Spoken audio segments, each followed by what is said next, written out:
this is a rock, paper, scissors moment. You guys want to... Who's taking this home?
Oh, I just opened the mic. So, if anybody can hear me, hopefully, I'm back! Finals are finally over. And, well, that's really it. Finals are finally over. That's pretty much why I've been gone for so long. Like, I thought that I would be able to manage, but nah. I was just like, screw this. Because, no. So is there a way to like delete the sound alert thing? Or not? Well, whatever. The past couple of weeks, aside from dealing with school and work, have been mostly uneventful, and I pretty much want to get into drawing. I ended up doing a poll on Twitter of what I should draw, because like it would be nice to have audience output, or at least ask what y'all actually want me to do whenever we do hang out. But y'all ended up picking emotes more than Amanda the Adventurer. But then at the moment nobody is there. Nobody is here. So I might just break the rule and continue to work on my V-metric picture, because I also want to get that done by the end of the week. So, whatever we end up doing, we're gonna be doing something. And I'm just gonna be I'm just gonna be talking junk while getting through that. Wait, I just realized that I didn't even plug in my art tablet. I was just so excited to start streaming again. So while I'm frantically trying to plug that in, I'm pretty much going to talk about my day. Today was cold as hell for some reason, even though it's been hot as balls for the past couple of days due to summer trying and failing to come in. But it ended up raining hard today, so I guess that was like the weather trying to give us a break or something. And then so much has been going on back to back for the past couple of weeks, especially when it comes to like VTuber discourse. And I kind of want to talk about that because I'm a petty person and sometimes I like talking about discourse just to get through the day. Give me just a moment.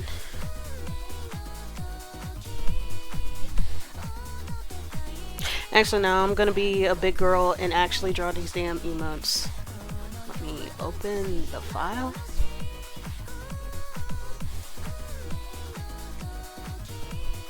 Where would it be?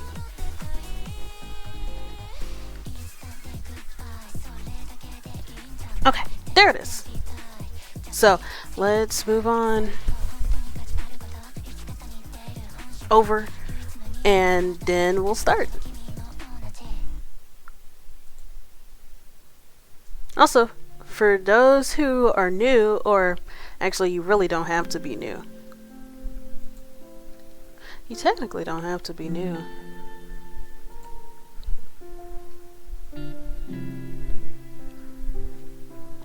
Yeah, you technically really don't have to be new. But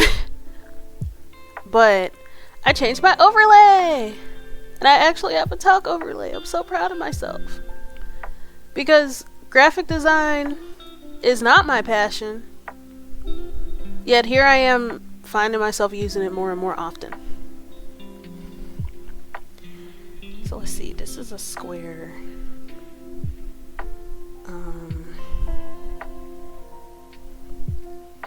Honestly, what emote do I want to do first?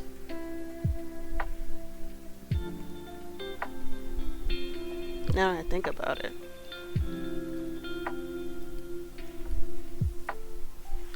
And like the reason why I'm saying that I'm pretending I made affiliate because I'm still not there yet. I'm getting close.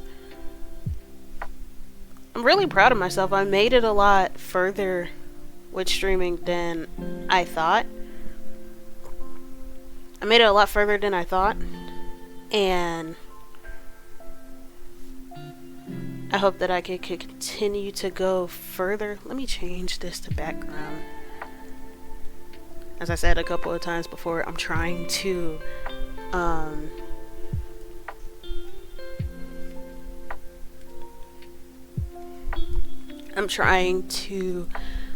consistently label my layers so I can actually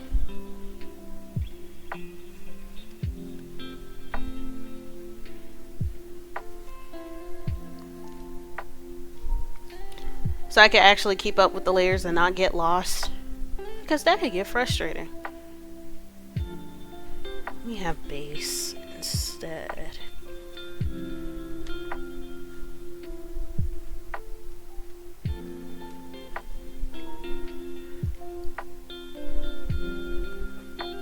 Let's see. Actually, how big do I want this head to be? I know that it has to at least fill up most of the square.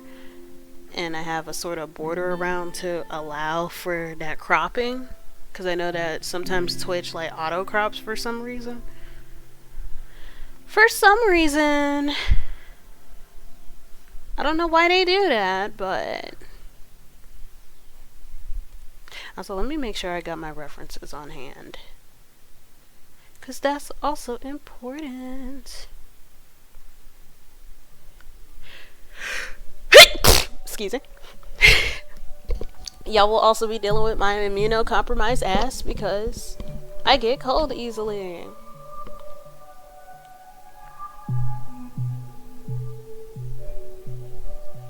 Give me just a moment.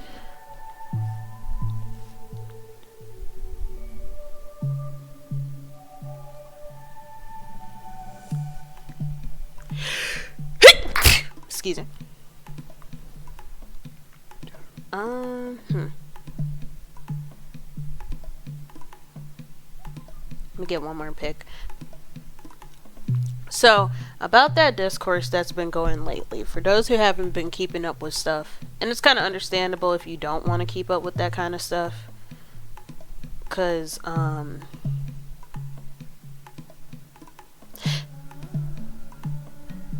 it's kind of understandable if you don't want to keep up with that kind of stuff, because it can be stressful, and some people are, like, conflict adverse. Me, I'm a petty person, though, and sometimes I like to look at drama. Sometimes. Emphasis on sometimes. When it's the same song and dance, it's lost its initial, it's essentially lost its initial novelty because it's just folks repeating stuff. And it's just like, you've already said what quote unquote needed to be said about this subject. Why are we still repeating this shit? Why can't people learn? Why are we wasting each other's time? And that's a little bit of my feeling with some of the things that's been going on. Like, first there was a major post that was encouraging folks to download an ad block. Also, if you're wondering what I'm doing, I'm adding my references in the subtool, in the sub view.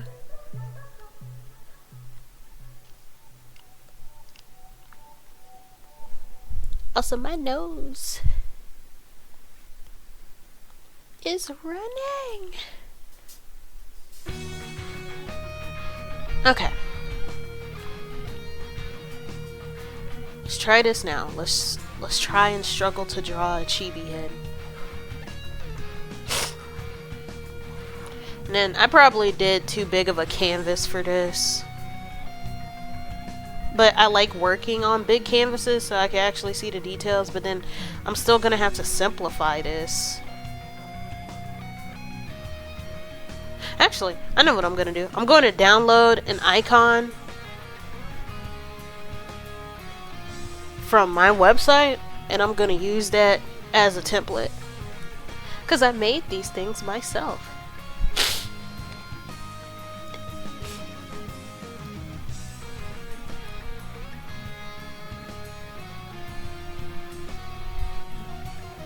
See. Location.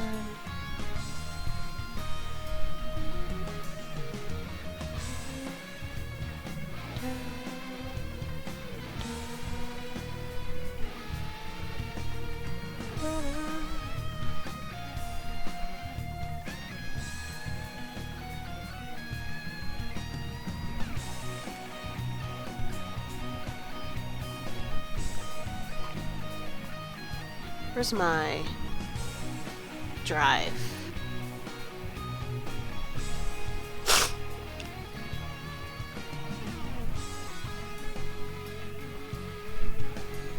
So the first thing that was going on while I'm looking for this real quick, and I swear I will be as fast as possible. I swear. But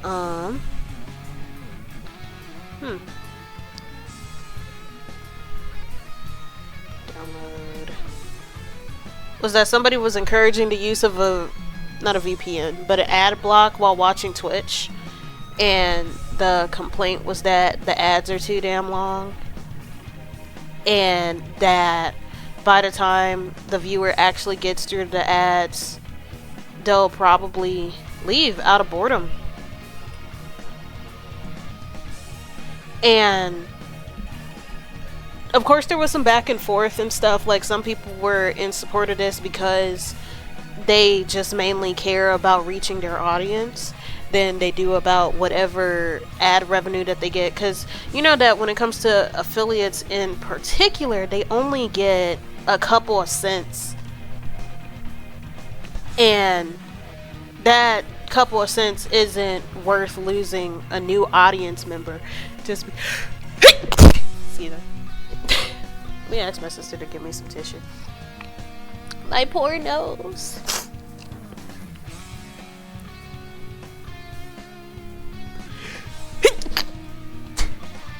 Hold on.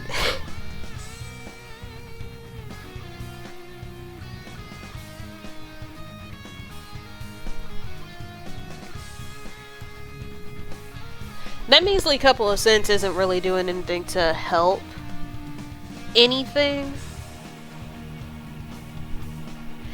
These are the little... Wait, do I still have the sketches for it? Because if I still got the sketches for it... Oh, I still got the sketches for it! This is gonna help so much. Don't ever be afraid of, like, using old art to make new shit. Like, be efficient. It's still your work. Because it's still your work. That's really the important part.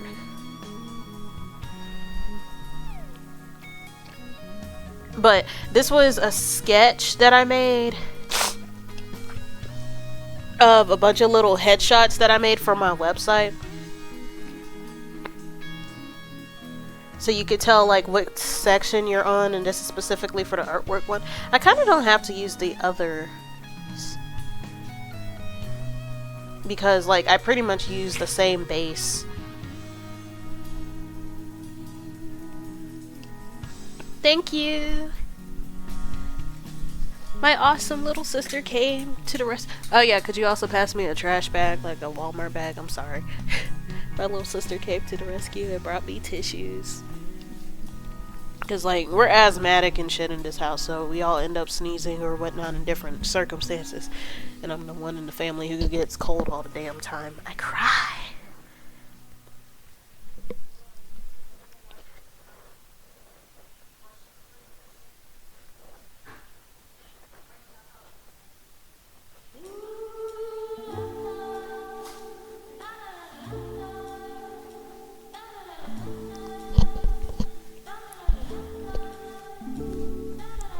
Thank you. Let me blow my nose real quick. I'm sorry.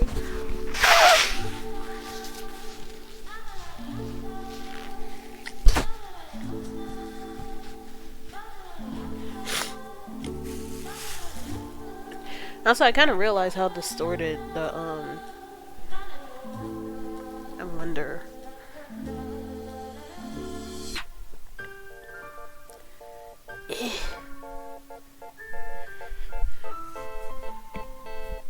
Give me a moment. I'm trying to fix the Clip Studio Paint stream so it'll look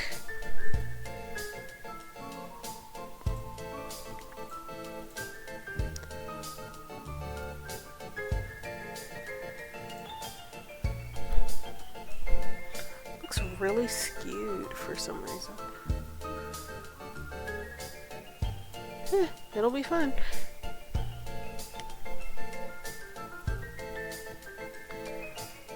Let me relock. Okay, so is this working? So I'm just trying to find a way to make it fit. I don't think that the face takes up enough space. It's close. Let me relabel these. On the other hand, there are some people, back on the subject at hand, on the other hand, there are some people who can succeed.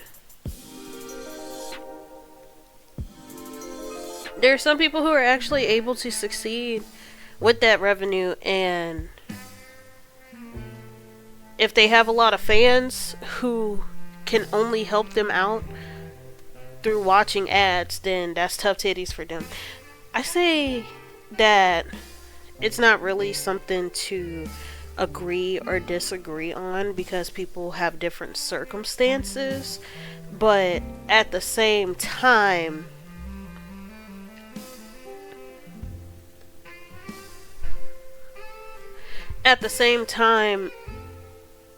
I wish that there was a way for Twitch. Well, there's definitely a way for Twitch to better compensate their workers because the website has been hitting a steadily decline, and it's pretty much folks who've already started and established their career, they're the only ones that can maintain something consistent.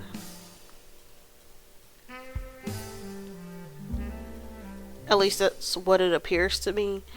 And like, this isn't even me complaining about my circumstances, because I know that I just got started and I'm mainly focusing on getting the hang of things. But if you've been doing this for a long ass time, like at least a couple of months, and you're not really seeing anything lucrative despite how many viewers you have, then it sort of becomes a problem.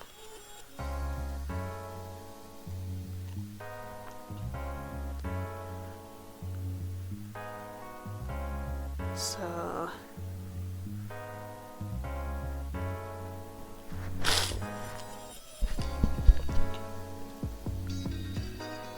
I'm so glad I made this decision, because this is making stuff so much easier.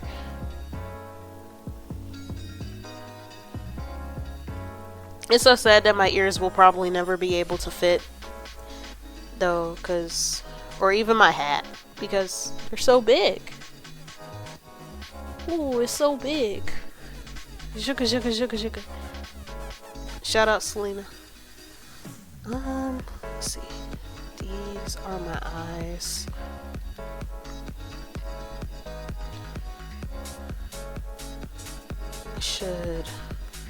Do I have my eyes open for these? No, they're simple. I kind of don't want simple eyes. I want them to make them as big and radiant as mine, with a full body, just to be expressive. If you see my my mouse cursor tapping a bunch of times, it's because my sub view is open and I'm like cycling through the list of references that I have.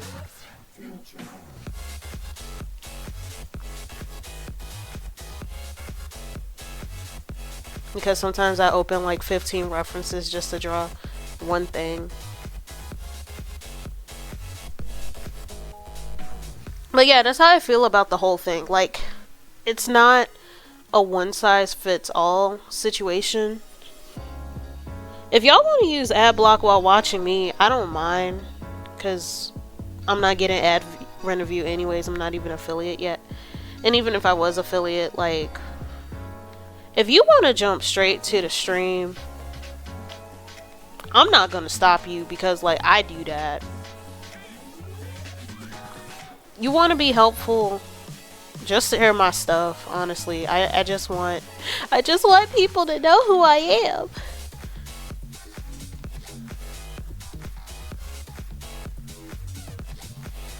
Shit. Excuse me. Like, share my stuff or do bits when I can actually do that. But really share my stuff. Make some clips. Like, there's this new VTuber channel called, I think it's called Black VTuber Magic, and it's all about featuring black VTubers, duh. And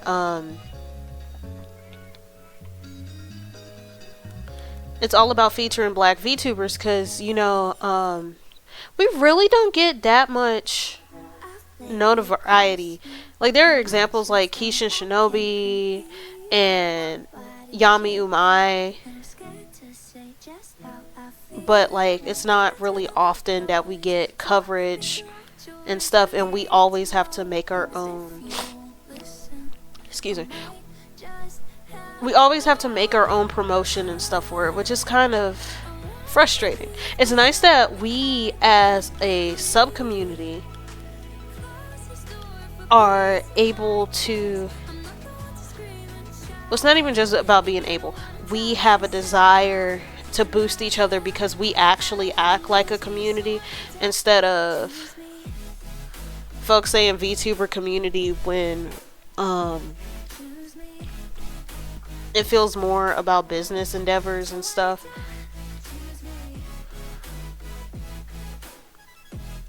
Which isn't bad, because like, okay, this is entertainment and a lot of people are doing this as their job. it is perfectly fine if you just want VTubing to be a professional thing. Because earlier today,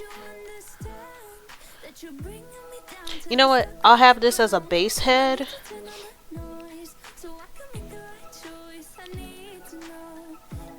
And that way I could just copy and paste and alter accordingly.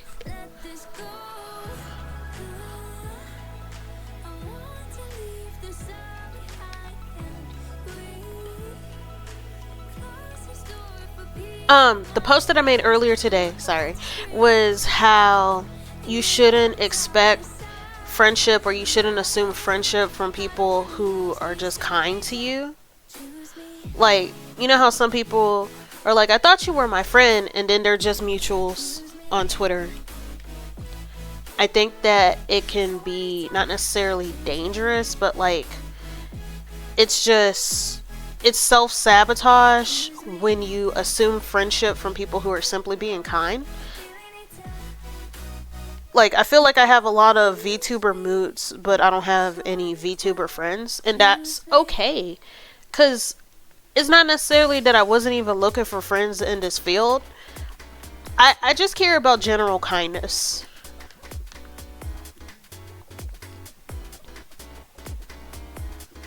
Like, I don't mind just being cool with people and never having to pursue a personal relationship outside of professionalism. Because I just think that's a weird thing to expect out of VTubing, because for a lot of people this is a job. Like, you don't expect, if you work at a law firm, you don't expect friendship out of that coworker. You don't expect friendship out of somebody that you work at a McDonald's with. Or at least I don't. Like, I'm just here to get my check and go on.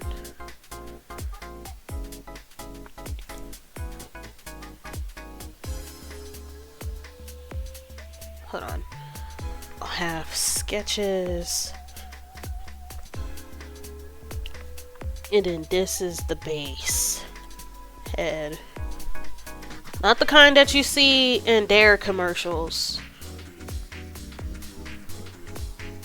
Not the kind you see in Dare commercials, but something else entirely. So this is Star Eyes.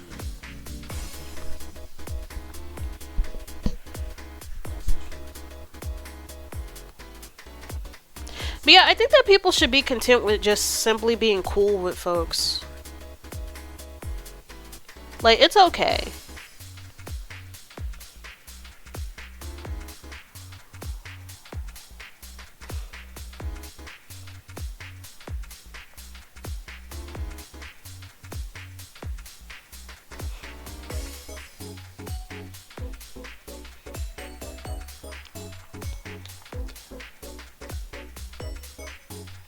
See, let me lower the lids a little bit, since the eyes are a lot wider.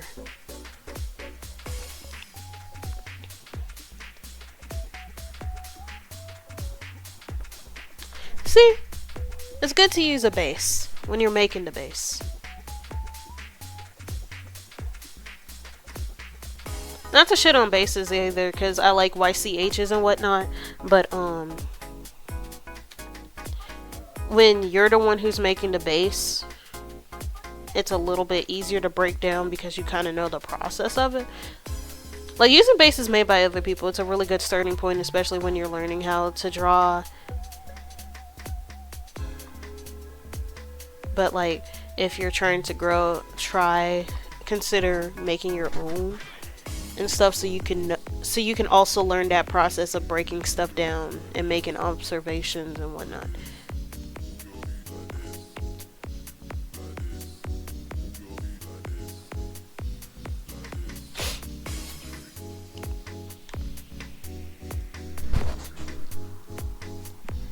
Let's see.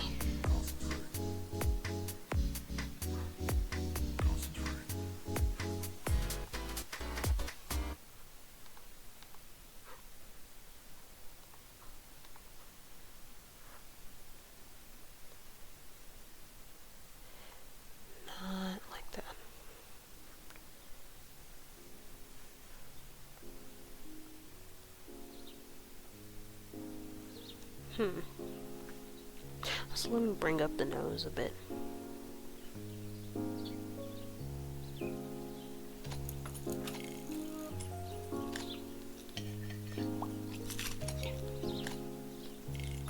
Bring up the mouth some more.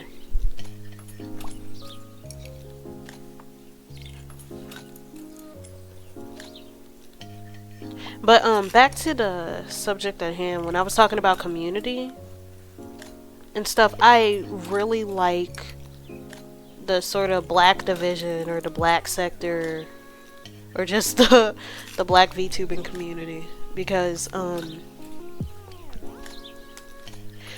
feel like when it comes to other black spaces, it's kind of hard to not necessarily break in, but I feel like any minority person can sort of relate to this, but how we kind of tend to be hard on ourselves and hard on each other more than we are hard towards people in, say, maybe more privileged positions. Like, we talk a lot about inclusion and stuff, but we're not even inclusive towards our own because of, like, some discourse. And, like, even though some of the discourse is needed, because, like, just because you're in a marginalized group doesn't necessarily mean that you're intersectional, or doesn't mean that you're intersectional or that you're safe for other minorities to be around and stuff. We never want to assume that, because that kind of mindset of the unconditional solidarity and stuff ends up doing more harm than good. But, like, at the same time, you also can't preach about, like, that solidarity and then you're constantly acting like dicks toward each other. Like, that stuff is annoying. I think that, ooh, shit. I think when it comes to black VTubing specifically, this is the only time that I've really seen, and knock on wood, but this is the only time where I've seen the community be, like, fully internalized. Like, it's not just a buzzword to get people to be a part of the group, but also something that's genuinely practiced. And I feel like I'm lucky in that regard, that I was able to find a place that I really fit into while also being able to maintain my sort of space. But I really like the work of, oh no, I gotta,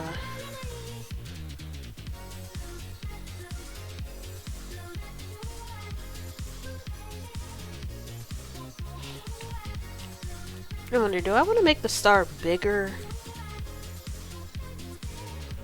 than,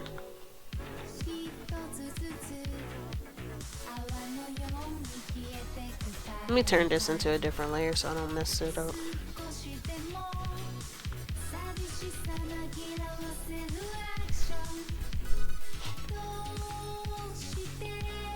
Also, I'm really proud that that a lot of us are getting tired of bullshit when it comes to, like, exclusion in general. Like, there's more and more of us speaking out. Like, for example, today, everybody and their mom is talking about the issue with exclusion in art,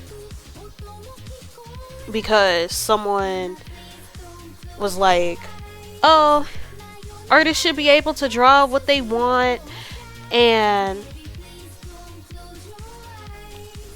artists should draw what they want, and you shouldn't force people to make the content that you want to see, and all this other kind of stuff. And you know what? I agree. Artists have, I wonder if I want to make the stars, like, bigger than the eyes for a more comedic effect. Artists should hold the right to, like, refuse service for whatever, and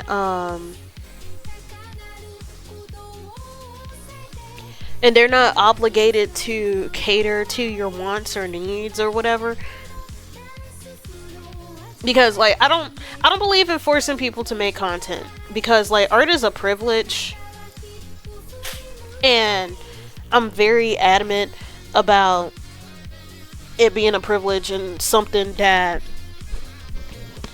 you're not obligated to have because of the amount of work and stuff that gets into it. On the other hand, though, don't expect people to see you as a safe person, as in like safe to be around, and then you're being discriminatory by refusing to learn how to draw different demographics. Like, don't call yourself a cozy artist or a cozy content creator, and then you're out here pretty much saying that you're practically expressing that fat people or dark-skinned people or just people who aren't in the same demographic as you don't quote-unquote deserve to be seen because of whatever artificial challenges that come with drawing these different demographics. Like, people aren't obligated to... People don't have to see you as a good person or whatever. And it's just like, oh, you're moralizing art? Hell yeah, I'm moralizing art. Because art is visual expression. And a lot of people use art to express their bigotry. Whether it's by whitewashing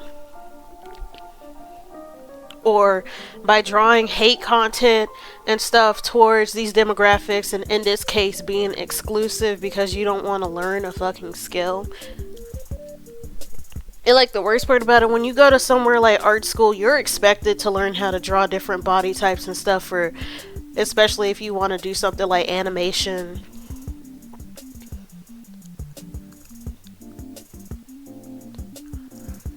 Because that's literally the bare minimum.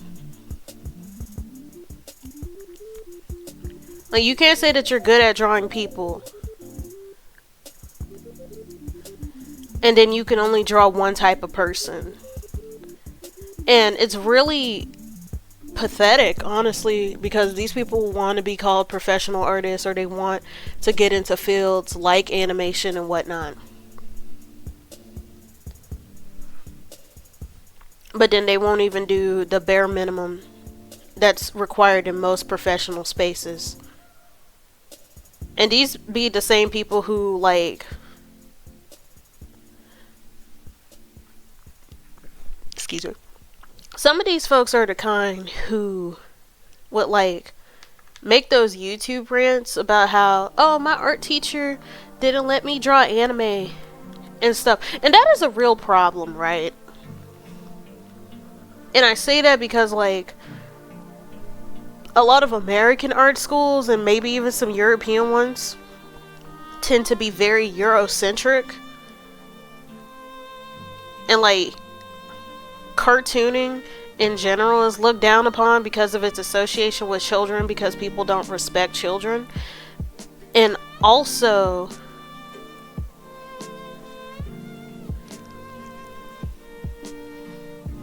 like, people want to profit from kids, but they don't respect them as an audience, so anything that's associated with kids is, like, regarded as unimportant or stupid. And since animation in recent years has, like, heavily benefited off of children, it's going to suffer by proxy. So there's that, and then also the Eurocentrism is going to hate on anything foreign. So anime, dealing with those crosswords of both, is going to deal with both. So,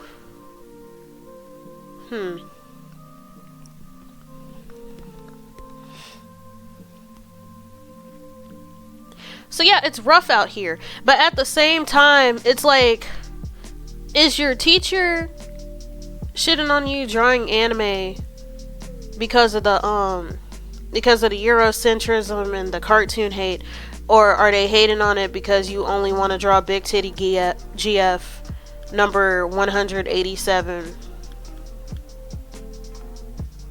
and abusive yaoi fantasy number 187 with terrible hands?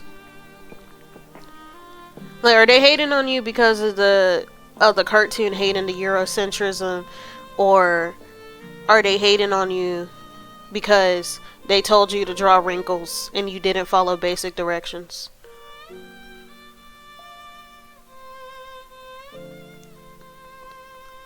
Like, consider, especially when these artists are like boo-hooing about using the color drop tool and talking about how hard it is to draw other skin tones, when people have been making tutorials on how to draw different features for like how long? And yet for some reason folks can't figure it out yet, and it's not that they can't, it's just that they won't. My other thing about this whole issue though is that, why are we forcing bigots to like make us? Like, or at least, why are we trying to force them by yelling at them? Because yelling at somebody for being discriminatory, that's not really going to do anything, especially on the internet. And it's not like you could like pull up to their studio and knock the shit out of them.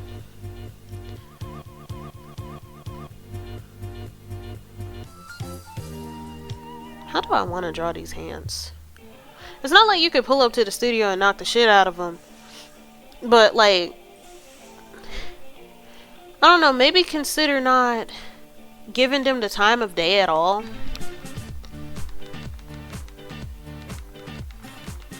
I don't know how I want to draw these hands. 1, 2, 3.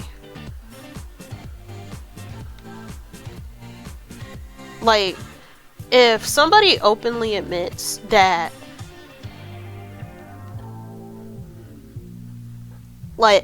authentic ethnic features don't fit their aesthetic, or fat people don't fit their aesthetic and whatnot, instead of like retweeting them and going on these rants about how terrible they are, like, we need to start making these block lists. Cause you know how we have block lists for people's like Horny Hay. That's not his actual name, but for those who can figure it out, we know who that dude is. We have block lists for dudes like that because he's just a shitty person, and he does more to hurt communities than he does to like inform and stuff. I think that we should be holding bigoted artists in the same regard.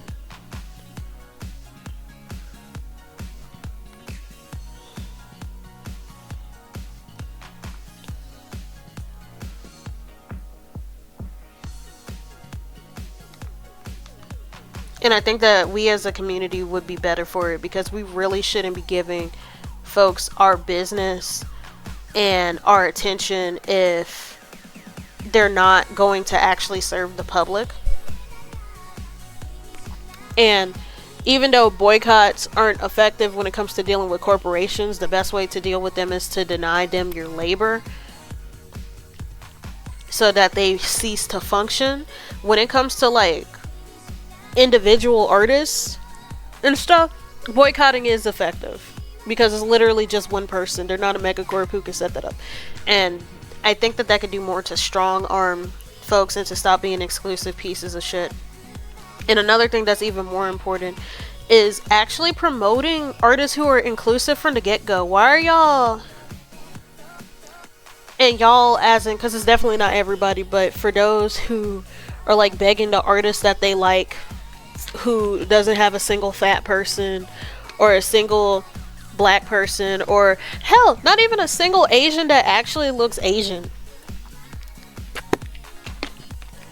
Like, the stateless style is kicking y'all's asses out here. Not me, though. I'm built different. I could actually draw different demographics while still having an anime-like style. Rest in peace for the ones who can't, though. It must be tough out there. But, well, I say that they won't because the real issue is a lack of trying. I might have made the head a little bit too big. I want to keep the fist the same size, though.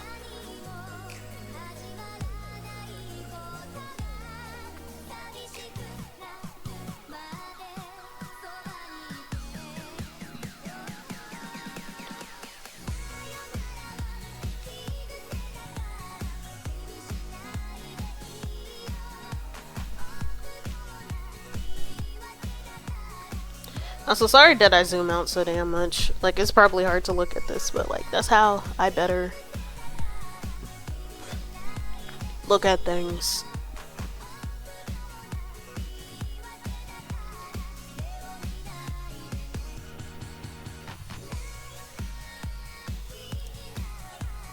So I'm gonna put this in the body tab. Neck and torso. Oh yeah, instead of begging bigots for crumbs, that attention... Wait, did I not plug up my damn laptop? Is it not plugged in? Oh, it's not even plugged in. Rest in peace. A battery saver turned on. But,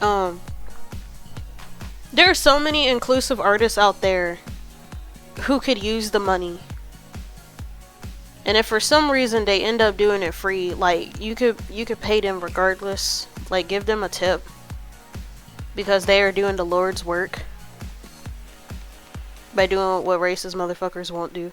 But just, do I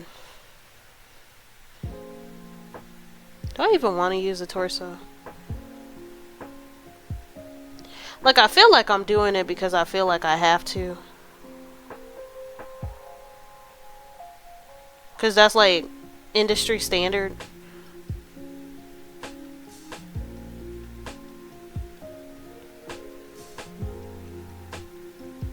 Like, now that I think about it, I don't think that I've ever seen a Twitch emote that didn't include the body.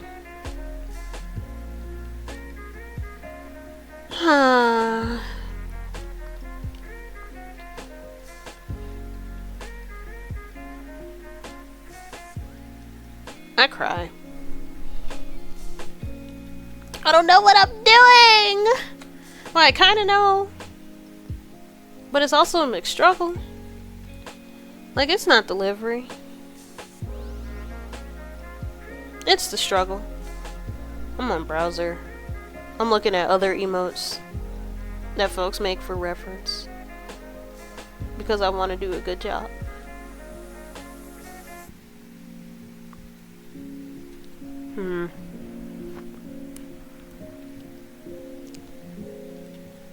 Yeah, I made this head too big. That's the problem. Like, I look like the Red Queen from Alice in Wonderland. And it's like, for what reason? Like, why would I do that to myself? I'll also rotate the head a bit.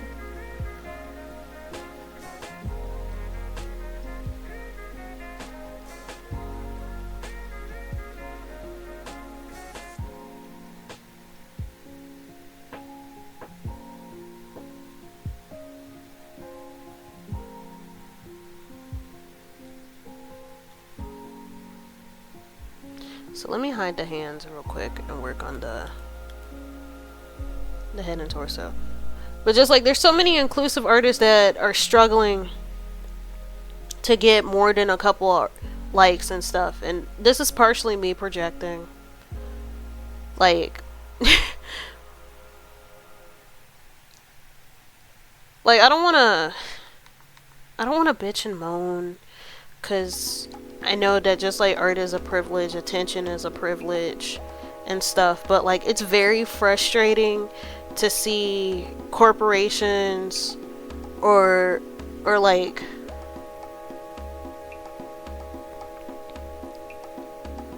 to see corporations get attention for doing the bare minimum of hiring marginalized people while simultaneously being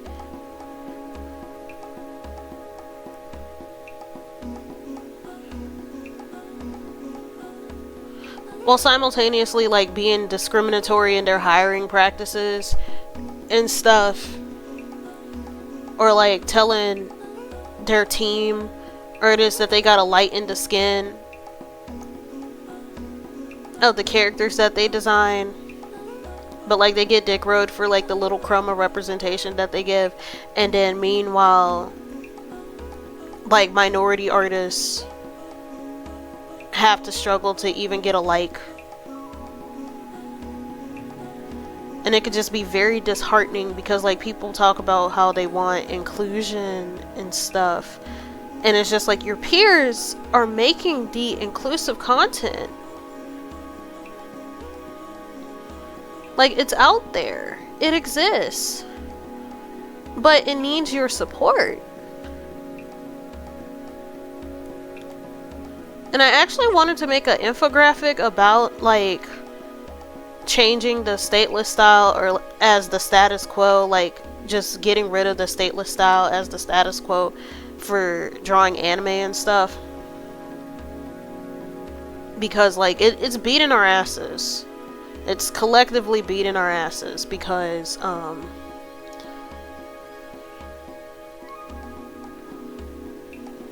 it's collectively beating our asses because you got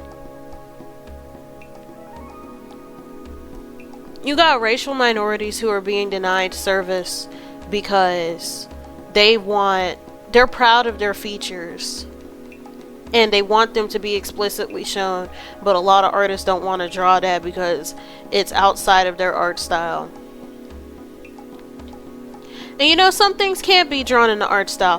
When you have the stateless style, the whole, like Mokuseki, the whole point of it is to keep stuff like racial distinction and ethnic distinction ambiguous. And the only way to really do that is to make people as similar looking as possible. So no, you can't draw ethnic features in that style. And that's why I say that the style is ass, and that it should no longer be relevant.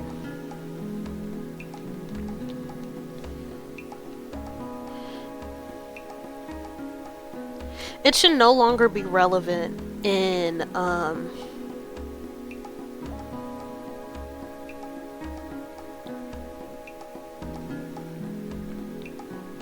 modern times, because technically we never had a need for it in the first place, but like we definitely don't have a need for it now in a time where people supposedly care about diversity and inclusion.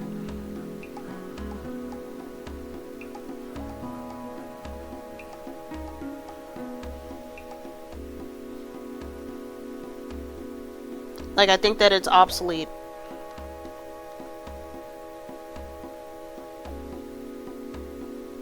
Because it obviously isn't meeting the needs of an audience that is more socially conscious.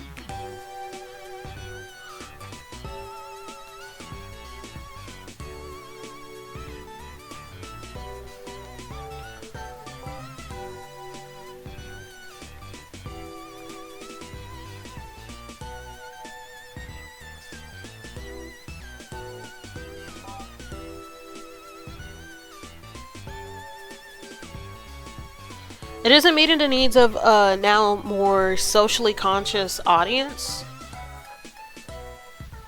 And it's doing more to cause harm due to like the lack of effort that artists now have, or that artists now encourage, because they care more about meeting an arbitrary aesthetic than actually like being willing to serve. Because like when you do commissions, it's technically a service job because the goal is customer satisfaction. And it's just like you're excluding a huge amount of your customer base.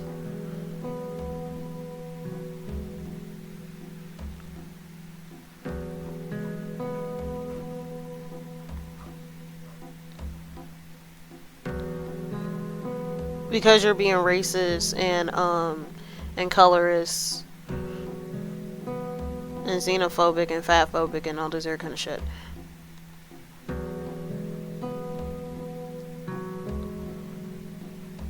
But TLDR, because I kind of sounded a bit better like talking about, and I don't want to do that because like regardless of the attention I get, I'm still going to be motivated to create because I like creating.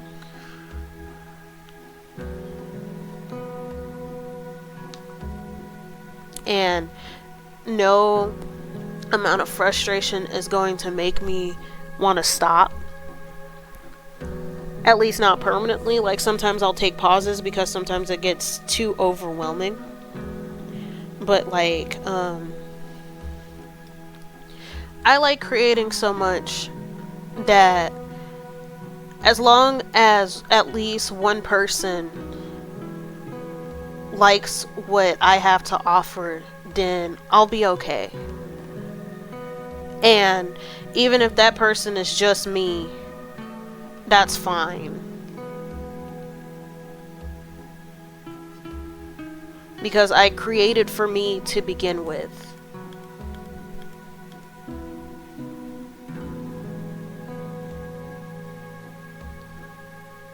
Like, I'm my first audience. And I'll be my last audience if nobody else sees my last work when I eventually become ancient and my jellyfish powers doesn't allow me to regenerate anymore for some dumbass reason. So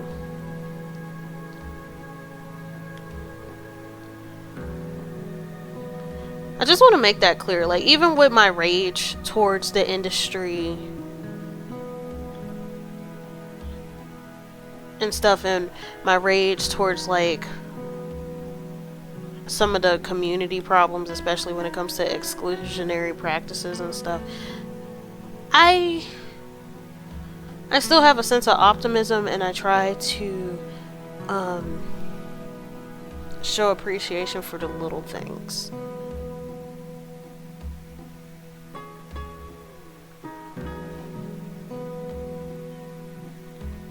Now let's see. I think that I should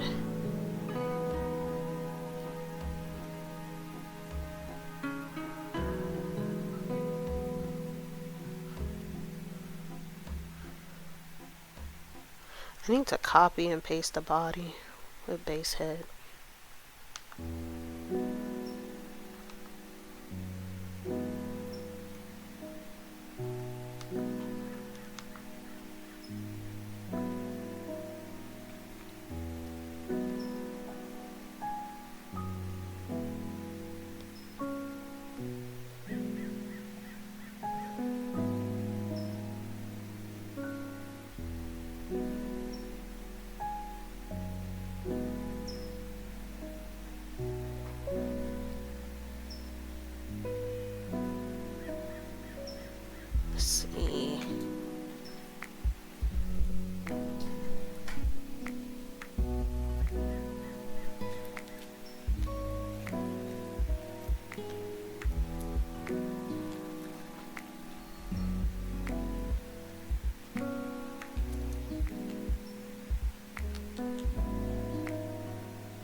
Imagine if I pulled a, what is it?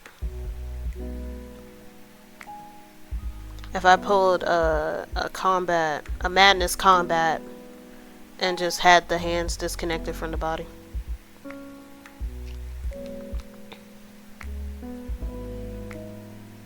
Let's see, I should keep the neck the same size. Let me separate the neck.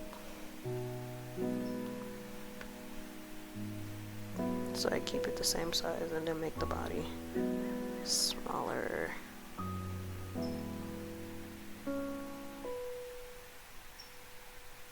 Maybe.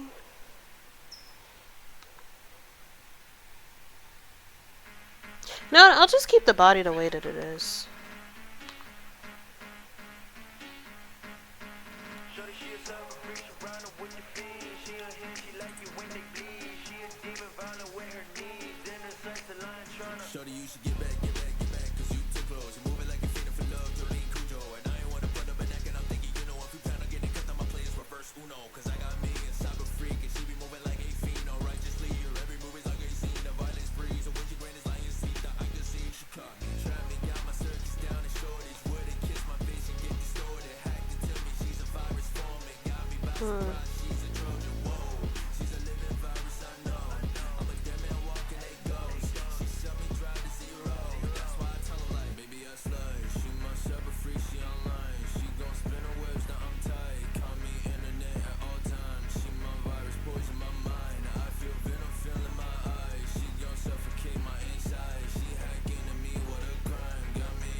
Okay, I'm gonna actually add the arm.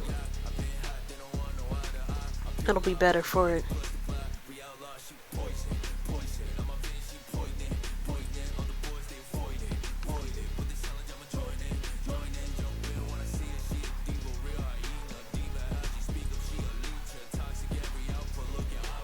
I feel like the hand is a bit too big.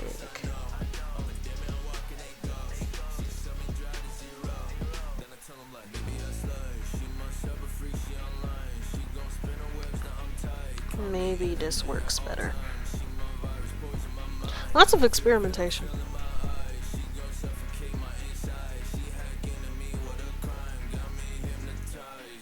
Actually, no.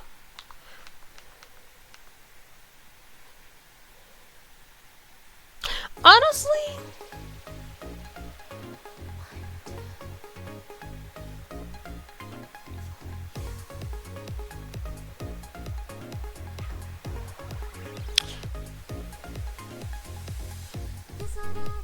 you know what? I'm making these damn emotes. And emojis are usually just talking heads anyways. And occasionally a hand. I don't have to do a full body thing now. Or like a bust or whatever. It'll be fun.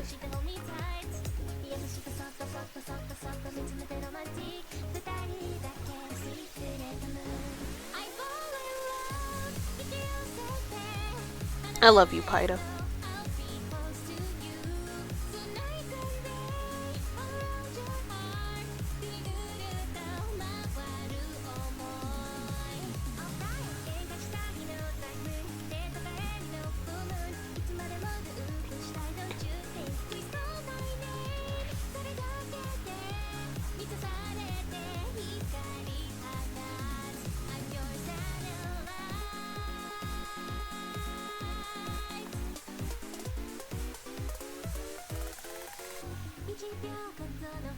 Shit.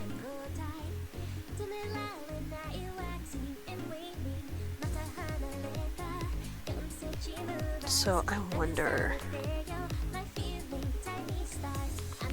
for to editing other moments. Delete outside selection. Huh. See, this works. It'll be fun.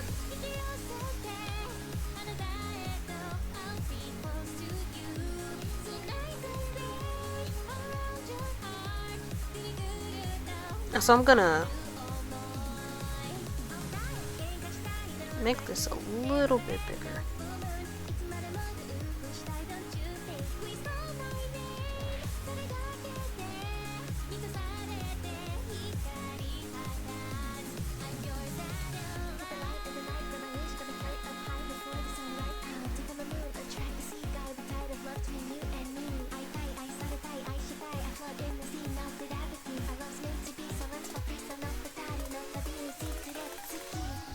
I think this will be fun.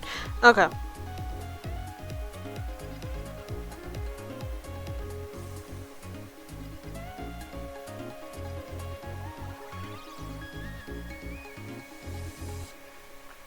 So, what's the next one I want to do? Now that I think about it.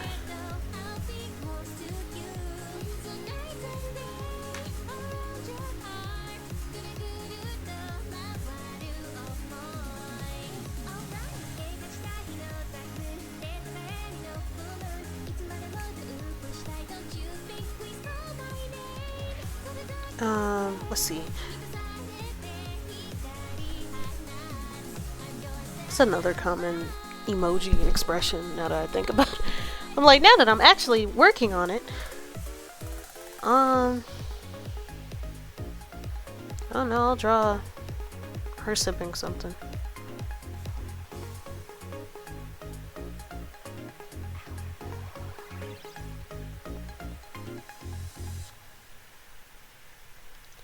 So let me copy, paste. I'll label this sip. Since she's gonna be sipping something. What am I saying? She. Me! I am gonna be sipping something.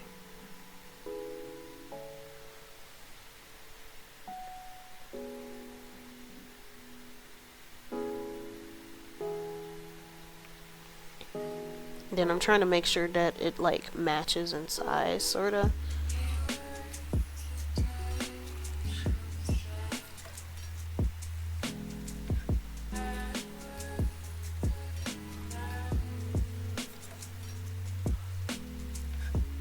That's another reason why I have the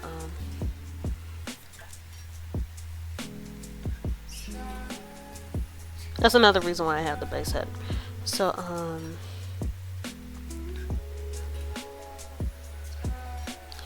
delete. But then I might make this head smaller to give space for the drink. Really depends.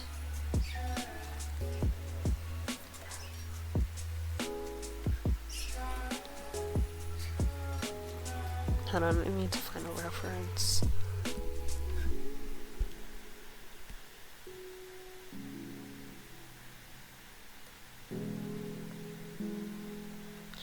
I need to find a reference. What was another major thing? Oh, a major thing was that Lottie, or is it Lady, from Things VTubers Say. She's been liking different threads and stuff that was like promoting black VTubers, so maybe that means that Things VTubers Say might promote like the black VTuber magic or something. That would be nice.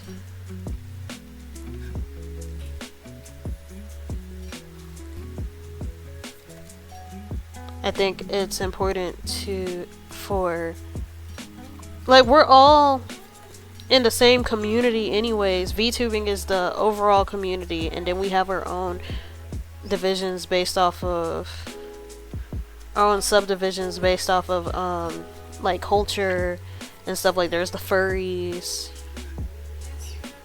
I like how it's just like, oh, there's black people and then there's furries. But just, it's true, and that's fine because people have their own niches that they appeal to. And like, there are some VTubers that exclusively do music production, do art and stuff, and the variety streaming and da da da da da da. But it's just a it'd be like that. But let's see. I may need to move the head higher to make room for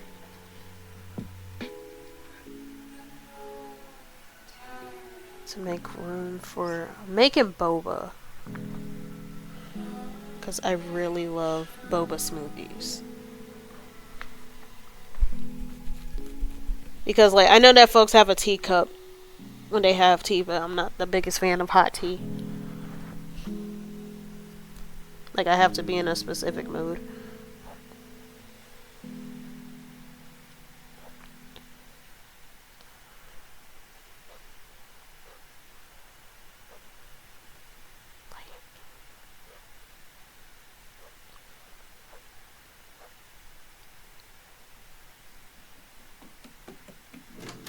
I have to be in a specific mood, but I'll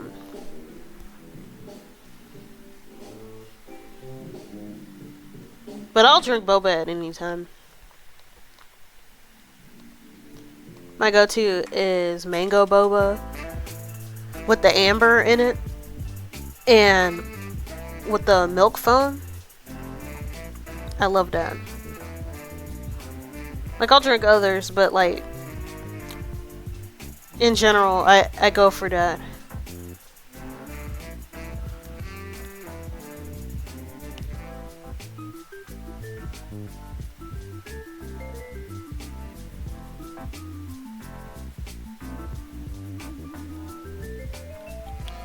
And then, let's see.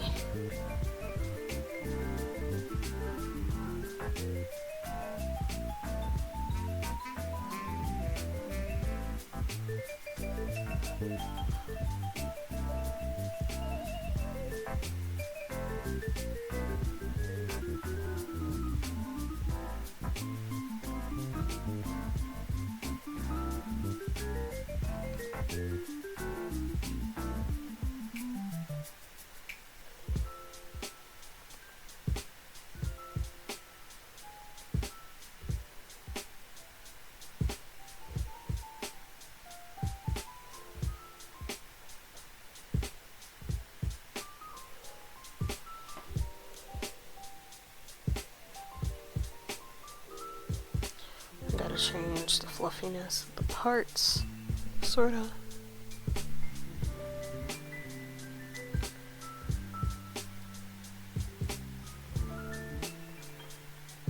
So aside from all of that,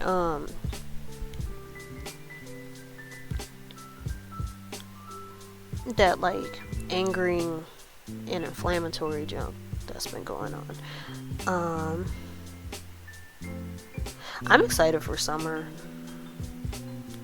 Like, school is already over for me, and then at some point within the week after next week, I'm going on vacation.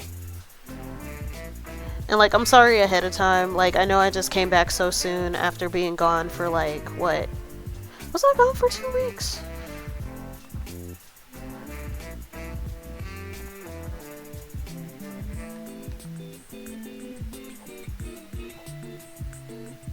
Shit. I can't remember how long I was gone, but I know I was gone. I'm sorry, guys. I was gone, and then now I'm gonna be gone again.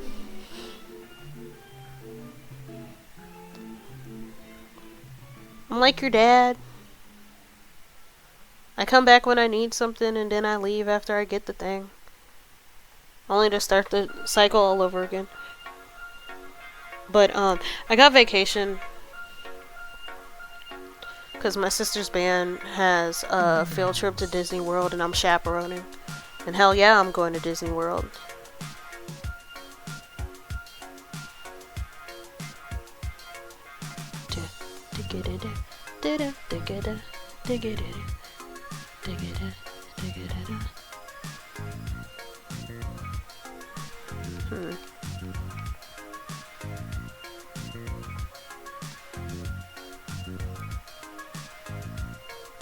I love this song so much.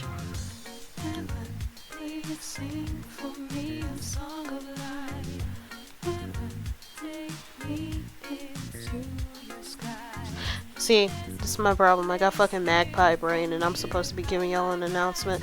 I'm gonna be gone. I'm gonna meet Gaston, and I'm gonna roast his ass. Because apparently he's like...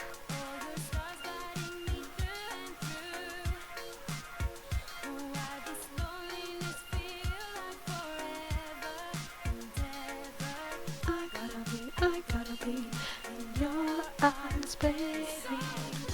So close. I believe it. But, I'm gonna meet Gaston and I'm gonna roast his ass. Because apparently he's like the best character to interact with. at the parks, because he'll like challenge you to a push-up contest. And if he says something about going back into the kitchen, I'm gonna tell him to wash these damn dishes, because I know he got the gloves for it. I just gotta be careful not to curse him. Like, because I'll get too into the roasting that I'll curse, and I know this is a child park. I'm not trying to get kicked out of Disney World. But I'm roasting him. And then I'm already gonna get my hair braided and stuff.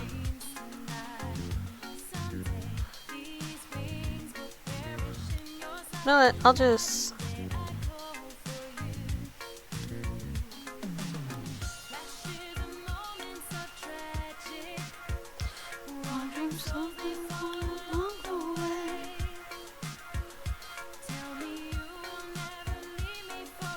But, yeah, I'm gonna be gone, guys.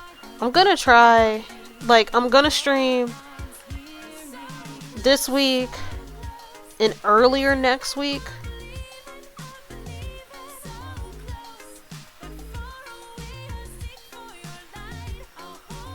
That way, y'all aren't starving. I'm gonna feed y'all. I'm gonna feed y'all content. But, and then...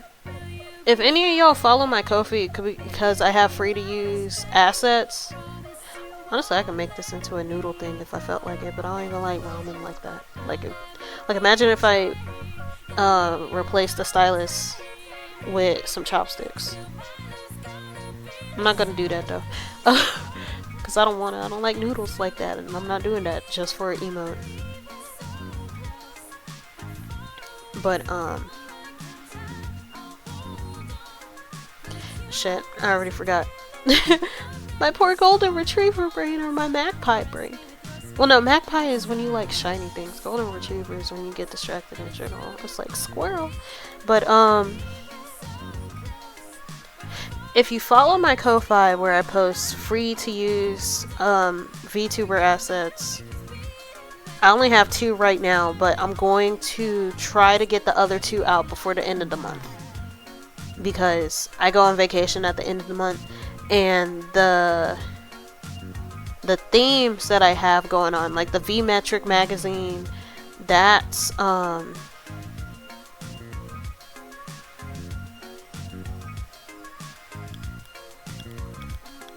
V-Metric magazine, those are for June events. Specifically, I'm going to do a Pride one. Well, I'm working on the Pride one. And then, one of my mutuals, Nari... Damn it, what's her full name? I call her Nari for short. Everybody and their mom calls her Nari for short, but that's not her full name. And then I'll also be sure to link it. So, like, if you come in, then you can screenshot or whatever. Nariko. Or Nabi Nariko. She's the North Star theme VTuber. I really like her theme. But she's hosting this thing called the VTuber Gala, which is Twilight's New Dawn Ball. And, you know, with her being the North Star, of course there's going to be a sort of celestial theme. But here's her post on the event, and she details the different courts, because what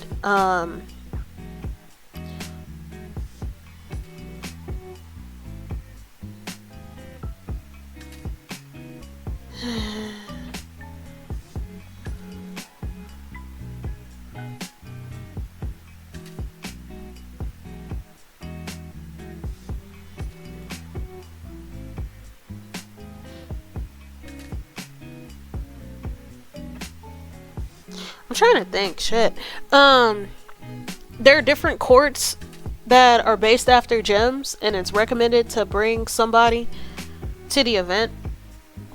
Cause like, who else likes a good couple outfit? I have a partner. I could bring him. But at the same time, I would have to draw both of our outfits. And I'm lazy. He just gonna have to stay at home. But he just gonna have to stay at home.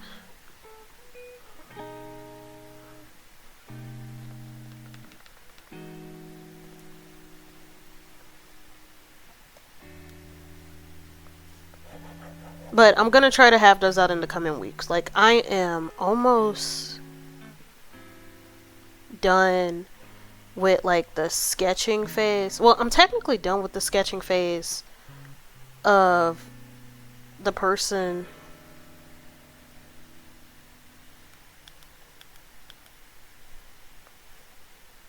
that I have featured on the Pride issue, because I wanted to make a Pride issue since June is coming up.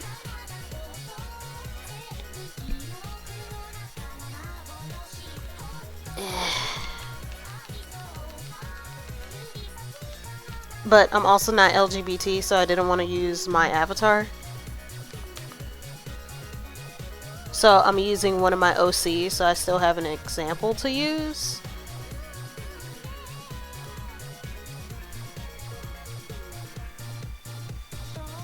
But she's almost done. I can actually show her right now. Remember that one, for those who have been at previous streams where I like shared my OCs against your guys as well, and just told y'all about the project that I'm working on. This is one of my main characters. Her name is Nemo. She is a fashion designer who kills magical creatures in order to let off steam, and as a tribute to the fight that they put up, she turns them into outfits. This is not one of her murderous outfits. This is just simply a butterfly themed Pride outfit. But she's bisexual. So I'm having her as the example. And I'm going to have the letters and stuff in the various Pride colors. And you'll know what lists. I try to get as many as possible, because I know that there are some that are cultural specific. And I didn't want to quite do that, because I wanted to be more accessible and stuff. And then I know that with some identities that may have sub-identities, they kind of use the same colors but in different arrangements. So I just use the umbrellas for some stuff. Because like asexual has like what, 4 different variants, for example. But they all pretty much use the same base colors and whatnot. They just arrange it a certain way on the flag. So I just use ace instead of having ace and demi and stuff. But I wanted to do that because it's fun, and it would be a nice means for LGBT VTubers to express themselves.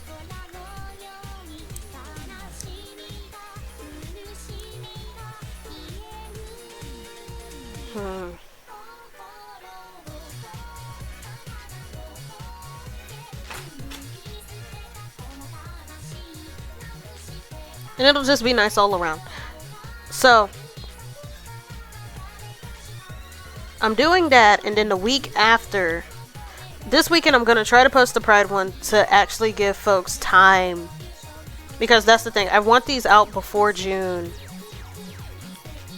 to actually give folks time to like make whatever art they need to fit in there if they don't have any already.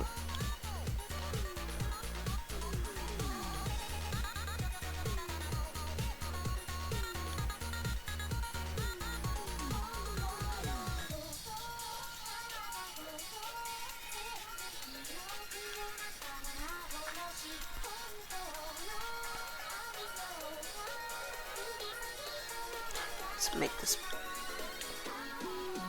And then the other one I'm doing is a formal theme one, so that folks who attend Nari's VTuber Gala event can have something to show off their snazzy outfits with. So I just want to be on time.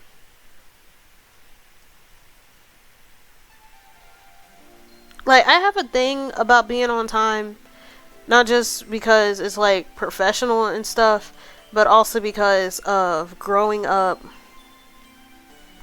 and having to depend on others for a ride.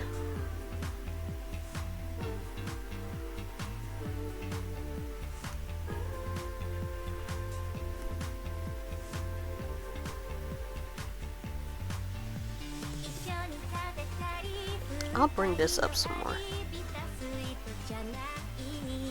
I just gotta make sure there's no tangents.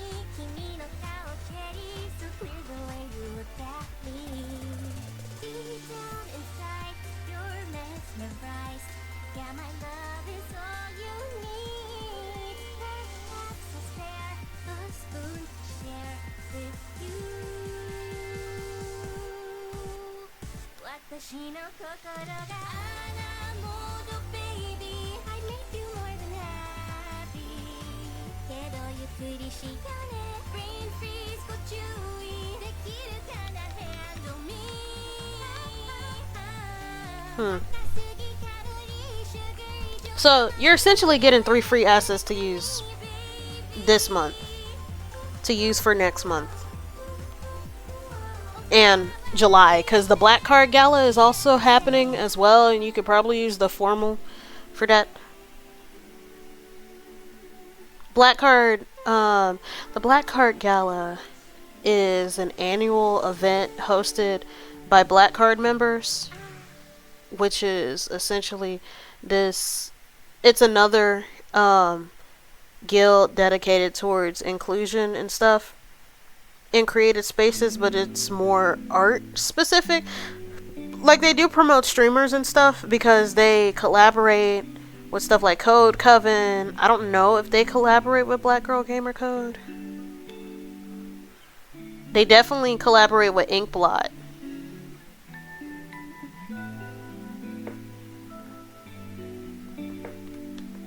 And Inkblot is all about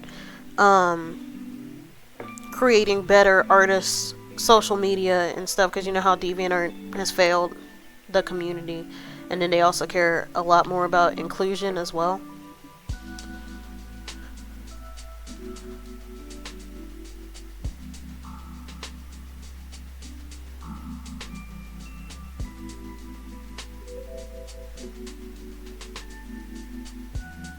See, I might actually need a body this time.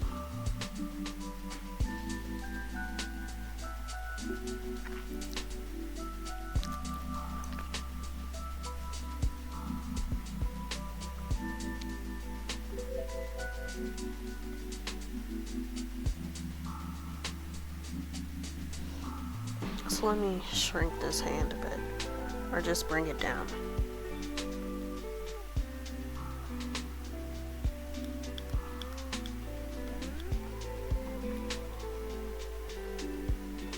But the Black Card Gala isn't until July, so you got plenty of time to prepare for it. I don't think that they've announced the theme yet. I hope they give us at least a month. Like, I don't know, I just like having a lot of flexible time. Because, like, deadlines are hard for me. Like, I may be on time when it comes to certain things.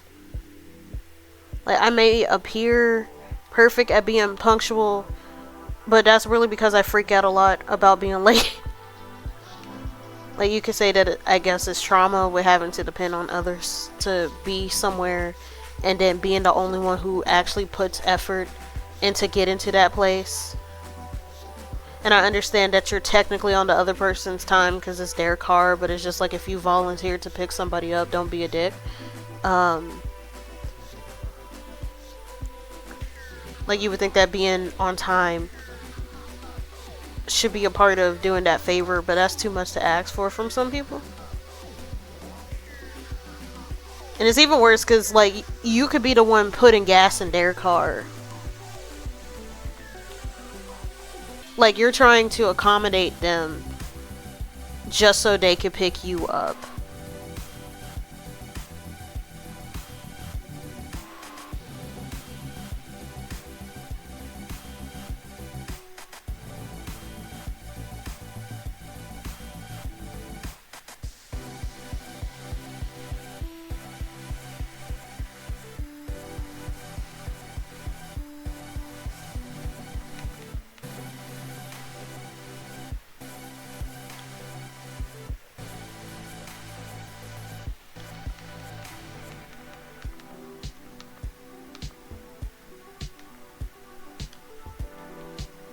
to make the neck bigger.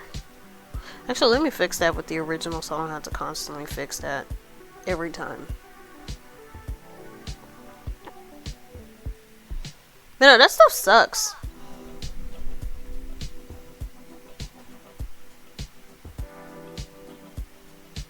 Like, if you're offering somebody a ride, being on time is the least that you should do.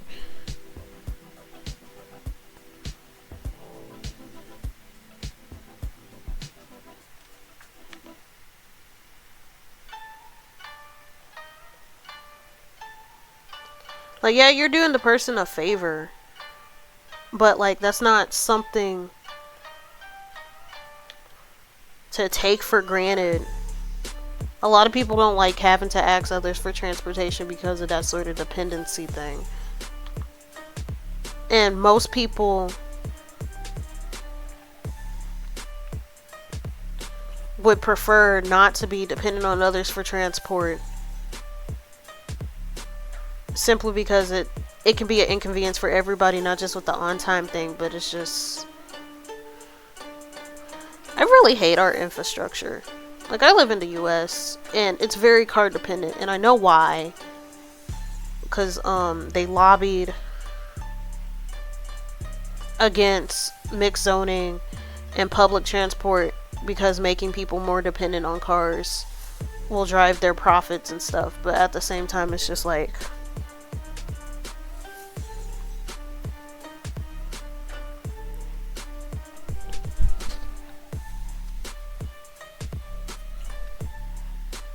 It's just like, I'm just angry at a lot of things right now. It's hard out here, guys. But I'll try to bitch less, because, like, I don't want to be inconsiderate. We're here to chill. It's just that sometimes I become very introspective when I draw. Especially since it's technically me and myself. Like, no shame to any lurkers. Y'all don't have to say anything. But when I'm alone in my thoughts,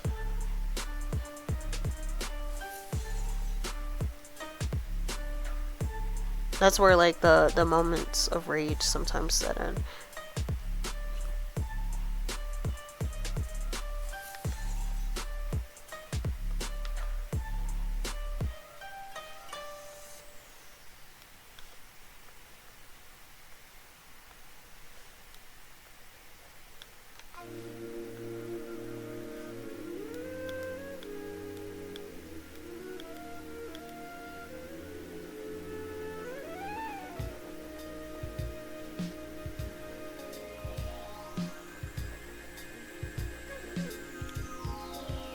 I should make the hands smaller.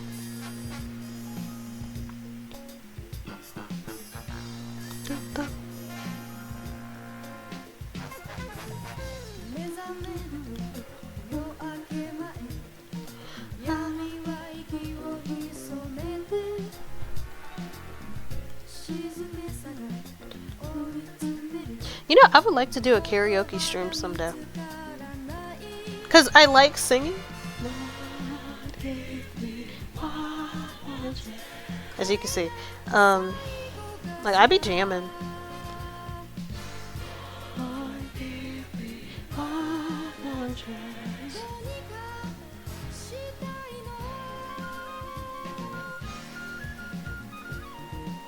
You know what? I'm just gonna go without the hands. Call me a coward.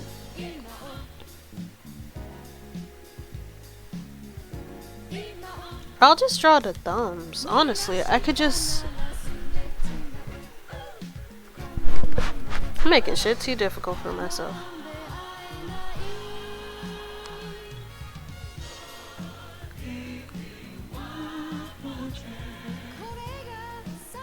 I also need to learn Hangul, because there are some K-pop songs.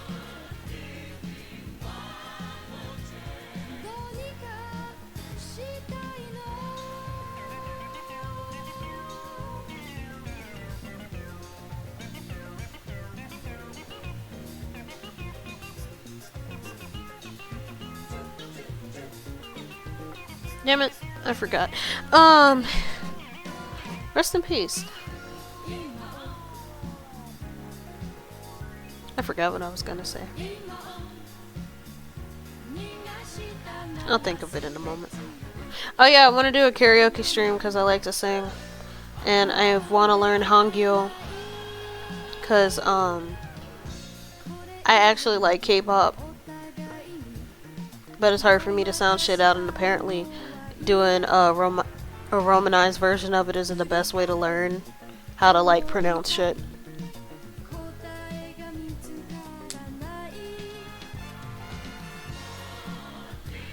God damn it, Reek. I've been streaming for... What time is it? I've been streaming for about an hour and a half. It also didn't help that, like, I changed the schedule at short notice. Because, like, okay, I thought that I was going to have my hair appointment tomorrow. But it's actually next Thursday. But when I thought that it was tomorrow, I ended up moving the stream to today.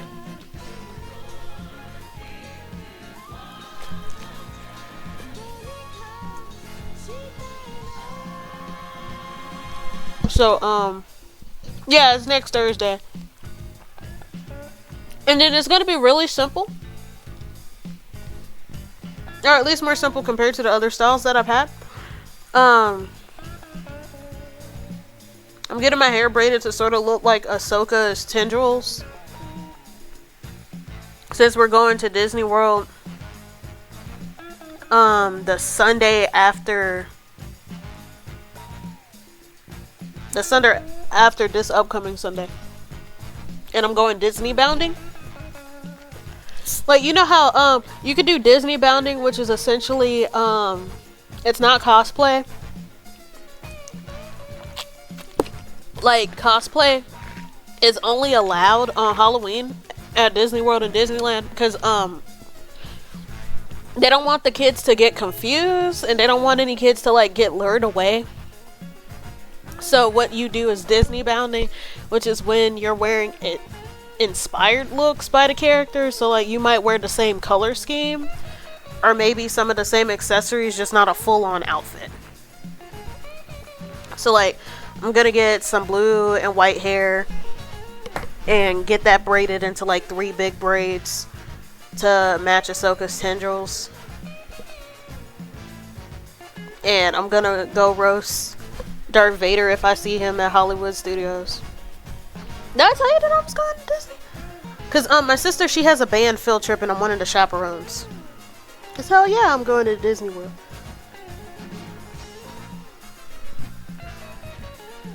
So yeah.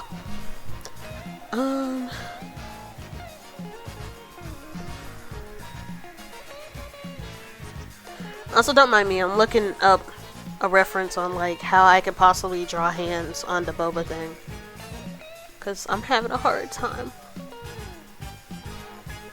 It's not delivery, it's the struggle.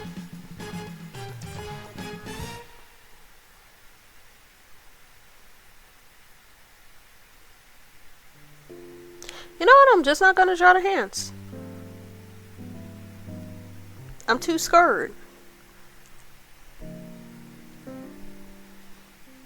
I might bring the head down a bit.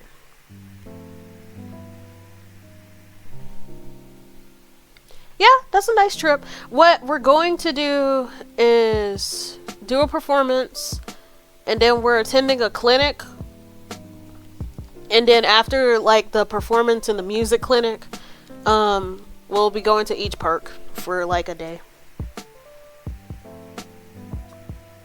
I wish that we could go to, like, Fantasy Kingdom, or was it not Fantasy Kingdom, goddamn, Magic Kingdom for, like, 2 days, because that's a big ass park. Like, people are like, there's not much to do because it's for babies, and I'm like, yeah, it's for fucking babies. It's the place with the princesses and stuff, but at the same time, there's a lot of interactive stuff if you like it, and the actors, they gotta rotate between schedules and stuff, so that's why. Yeah, Disney World is split into different parks. Okay, so they have Disney Springs. No popcorn. No sir. Okay, so with Six Flags could be one park because it's literally just rides and food. And there's a lot you could do with something as simple as that. But because Disney is such a large conglomerate with so many IPs, and like the whole point is to interact with the IPs, they sort of had to break it up into different themes because it's really hard to cover that amount of range. So what they did was break it into different parks. So you have Disney Springs, which is essentially a shopping center. That's really it. Like, if you just want to shop Disney stuff, then you could just do that.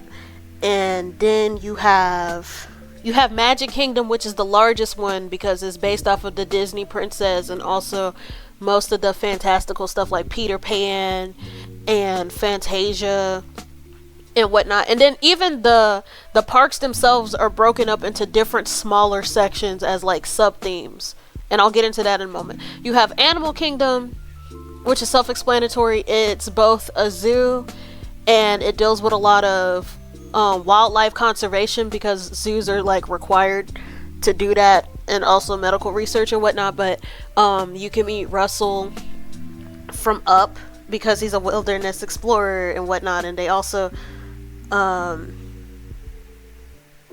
like, it's very much environmental theme and very outdoorsy. You got Hollywood Studios, which is for promoting the new blockbusters and stuff. And that's where they have a bit of a stronger focus on, they have a bigger focus on like movies in general. Like, you're more likely to see more of the live action promotion there sometimes. And then you're definitely going to see Marvel and Star Wars stuff. That's where you can roast Darth Vader. I'll get into that in a moment. You can roast Darth Vader specifically at Galaxy's Edge, which is a section of Hollywood Studios. Galaxy's Edge is the Star Wars section of Hollywood Studios, and they would have like an hourly show where you could have your kid, like, you could pay your kid, I don't know, $30 for them to be a part of a demonstration where they're younglings and Padawans, and they get to practice fighting a Sith and stuff, and it's cool. You could build your own lightsaber and whatnot. They recently added Galaxy's Edge to Disney World, but Disneyland in California has been had that for like, I think about 3 years before Disney World had it. What else? This is better. What else? So I said Magic Kingdom, Animal Kingdom, Hollywood Studios, Disney Springs, and then there's Epcot, which is, Epcot is the sort of solar park, futuristic thing that Walt wanted to create, and it focuses even more on like environmental impact and scientific stuff because they have like different STEM programs. Like, you could be an intern and do STEM stuff over there.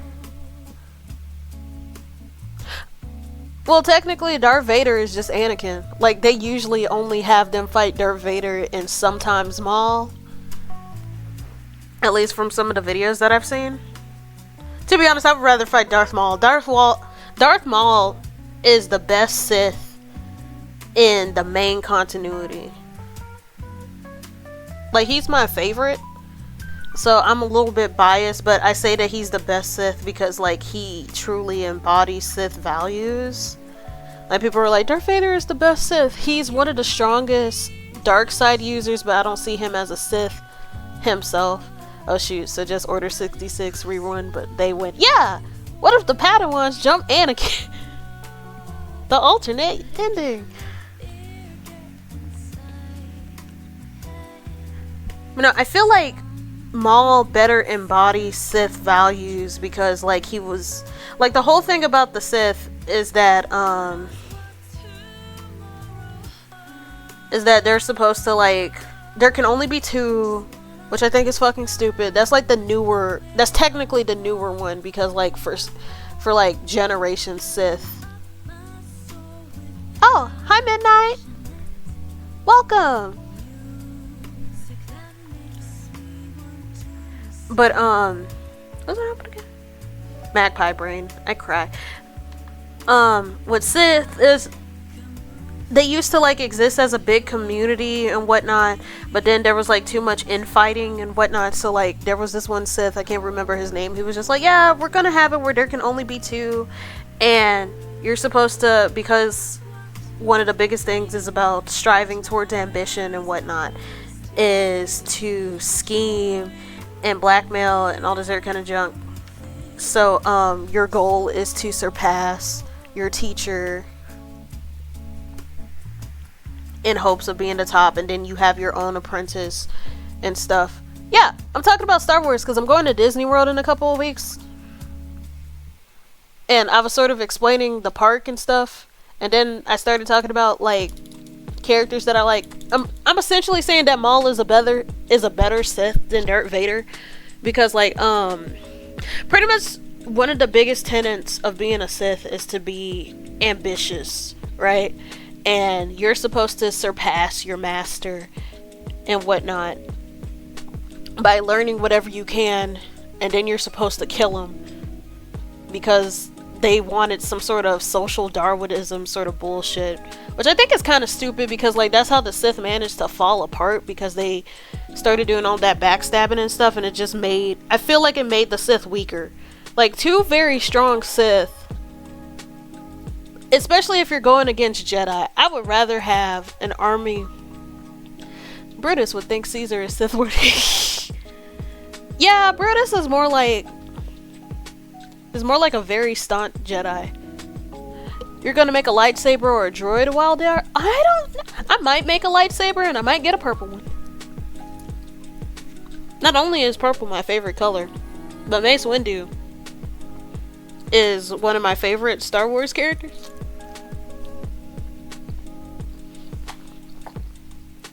It's so sad that a lot of the lore about him was sort of added after the main movies were done. Because imagine if Vipod actually was shown, like the closest that we got to Vipod being showed was like the 2003 Genndy Tartakovsky animated Clone Wars film, where we saw Mace Windu just solo an entire army of droids.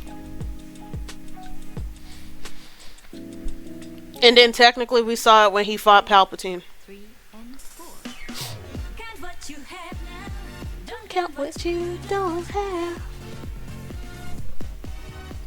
Yeah, it was very short-lived in the movie. Like, I love Samuel L. Jackson and I love Mace Windu by extension. So many people hate him because they think he was too harsh on Anakin. And like, in some ways he kind of was, but on the other hand, the Jedi straight up let this motherfucker commit war crimes like how many times during the Clone Wars. Like, I feel like Anakin would have thrived if he actually had some structure. And I think that Mace Windu would have been the best candidate if he wasn't so, like, crotchety sometimes. Like, he should have volunteered to teach him.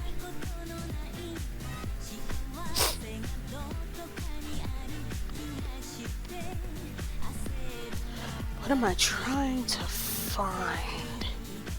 Oh yeah, I'm trying to see which emote I'm trying to sketch out now. Because I made a list.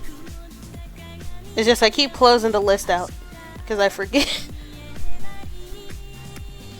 Isn't there a theory saying that he didn't die? Yeah. And Samuel L. Jackson, he said that he's open to playing the role again. There's this one page called Star Wars Theory. That's There's this page called Star Wars Theory. Let's see, if the right hand is over here, then I need to flip. I need to flip this. Because I actually wanted to, like, match the orientation of my hand. There's this page called Star Wars Theory, and they made a fan film called Vader. And, it ended up getting so popular that Disney ended up copyright striking it. So as far as I'm concerned, that makes the Vader short film canon. And there's supposed to be an episode 2 with animation and stuff where Vader reunites with Mace Windu and fights him. As far as I'm concerned, that shit is canon. Like, if you're gonna copyright strike a fan film, like, it was like when Warner Bros. Copyright struck the Rabbit season video by Meat Canyon. So it's officially canon that Bugs Bunny is struggling, recovering, I don't know if I can say this word on Twitch. I feel like I'm too small to say this word on Twitch, because I know that if I was like as big as a Debate Bro streamer, I could probably say it, but like a former SA person. Not the victim, but the actual person who does it.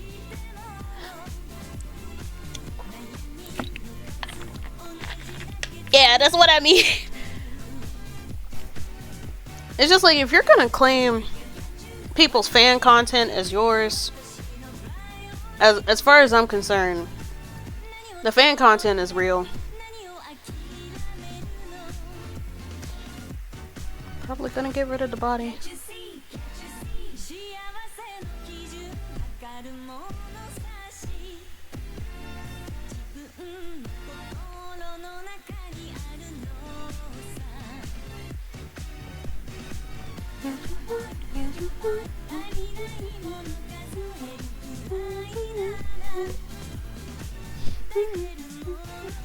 But I was pretty much explaining to Popcorino about the different parks that you could go to and like what they have.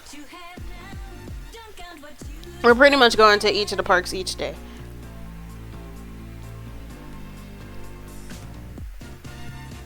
And I'm excited. I'm really excited to go to Magic Kingdom and to meet Gaston, because he's like one of the best characters to interact with. I'm gonna roast his ass.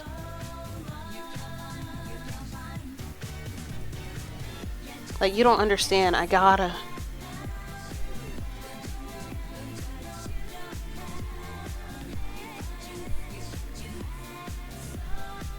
Okay, so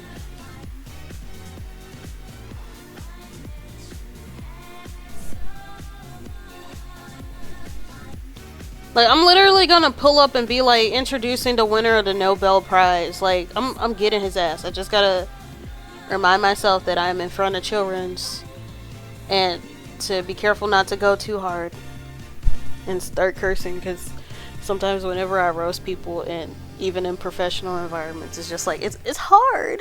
It's hard out here. So let's see.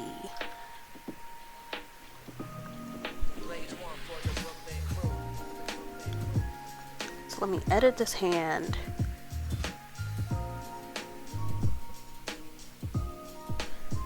I'm not cursing in front of these little kids. Imagine going to Disney World and you're just trying to get a turkey leg and a t-shirt, and then you see Ahsoka Tano. Excuse me. Excuse me, it's cold in here. Ahsoka Tano, because that's who I'm Disney bounding as. Ahsoka Tano just flaming the shit out of Gaston. And be like, Lone, if you don't get your Ling Lone chicken bone head ass or something. Plus, I know how to roast people without cursing them out. I am a roast lord. I had to learn the way. Gaston deserves it. Disney World Gaston don't. Because, you know, they can't be too antagonistic. And, like, he's legit one of the best folks to hang around at Disney World. Because, like, the whole point of Gaston is that he's supposed to be, quote-unquote, endearing and use his community influence to be a dick towards outsiders. So, like, he kind of has to be somewhat endearing in order to, like, get away with doing that shit. Gosh, it this like, I almost thought of the looking so down in the dump. Me when Gaston has a dumpy. All I could think of was that one meme that was like, no one twerks like Gaston, makes it work like Gaston. No one drops down that booty and jerks like Gaston.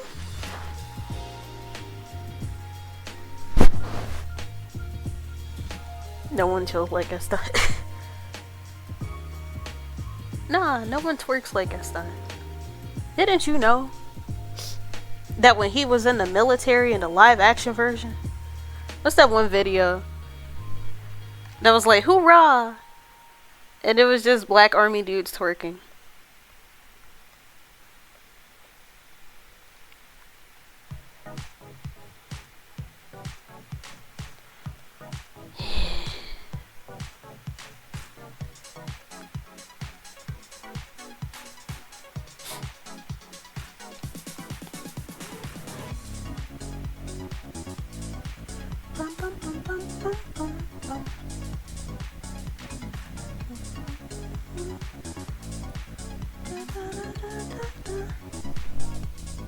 I swear I just got that out of my head. I hate it here. Rest in peace. I'm sorry that I reawakened the memories. It's like Grisabella in Cats. Memories, turn your face to the moonlight. Did you know that she was supposed to be representation? Well, no, not representation, but more like Ainaget Shin Megami Tensei. Wait, what's that a reference to? Like, I know that's a show, but or was it a manga series? Or was it a video game? Like, I know the name, but I don't know what the name is associated with. I just hear it. I might.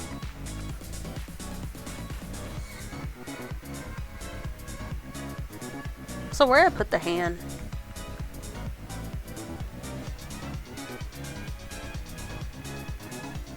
I'll add the notebook as a part of the body.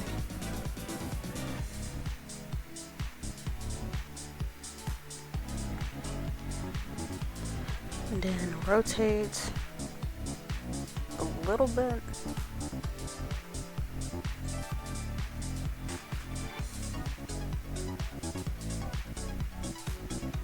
You know, if I didn't have this hat, I could probably make the head bigger in order to take up more space. Super hard JRPG made by Persona people in which Satan takes over the earth, basically. Like, I knew it was like a game or something. Like, I just know it by name. I'm just like, that sounds familiar. But at the same time, I am unfamiliar with your game. Unlike Shaq.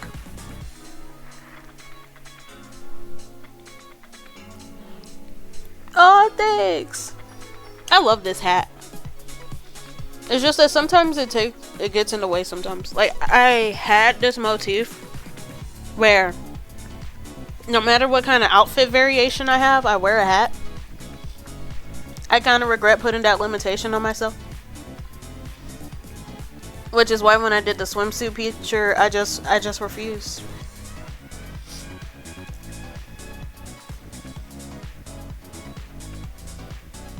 Wait, shit.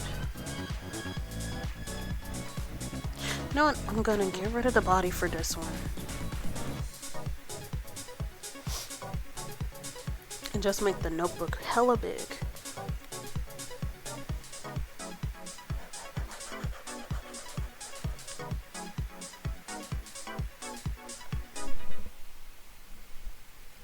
Yeah, I really like the hat because it was kind of hard for me. It took so many tries to come up with a jellyfish design, I swear to God. Because, like, there aren't a lot of jellyfish VTubers, which is both a good thing and a terrible thing. Because, like, on one hand, I have a easier chance of sticking out, but on the other hand, it's like I have no references. So I kind of have to bullshit and experiment. And that's hard. Took like 8 tries to come up with this design, but at least I'm happy with it. And then I got like different ideas for alternate outfits. I wonder if hermit crab VTubers exist. Probably about 5. Like, there's most likely a crab themed VTuber. And then if it's a hermit crab specifically, maybe check the furry section. And I say that because, like, there's a lot more willingness to experiment. Oh, Octopath Traveler is half price on Steam. Wait, Reek, could you do me a favor and buy me Overcooked 2? It's like $6.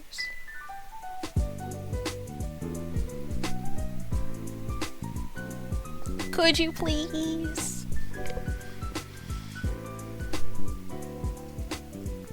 Oh, Humble Bundle. Let's see, then I gotta do the big ass spirals.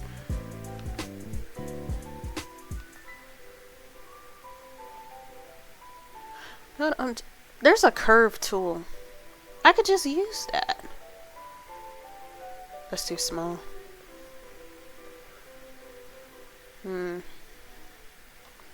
A bit thicker. Same. Thought Octopath was a Switch exclusive. Same.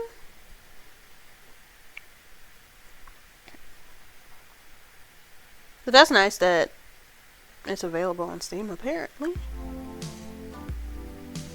Oh shit, I forgot to make it a vector. I forgot to make it a vector.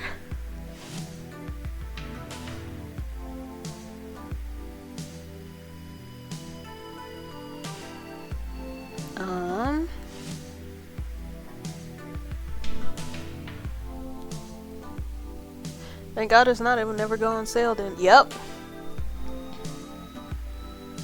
We love Nintendo and the stronghold they have on things. Need to add more segments.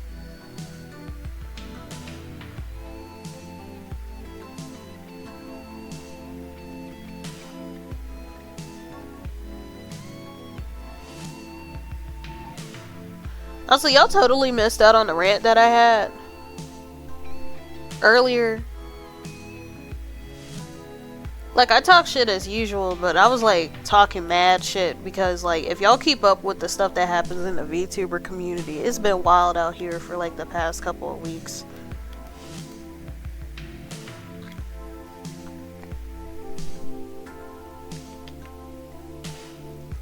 Just gonna emulate. Well, good luck.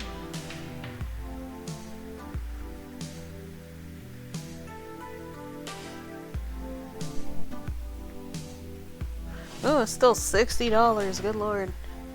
How long has it been out? And it's still $60? Actually, I should probably come up with a guide. Also, I'm gonna be leaving in 2 minutes because I only wanted to stream for 2 hours. Can I only make it a straight line? That's stupid. I'll just make a linear loop.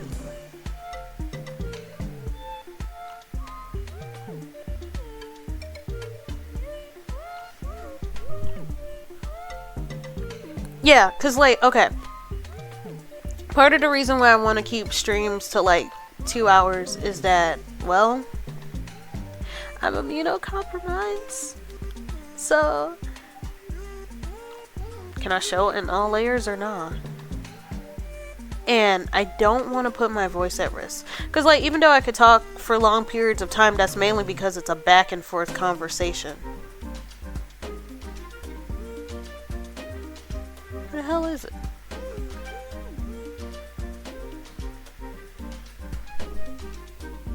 Like, it's a back and forth conversation, but when it's just me physically talking, then,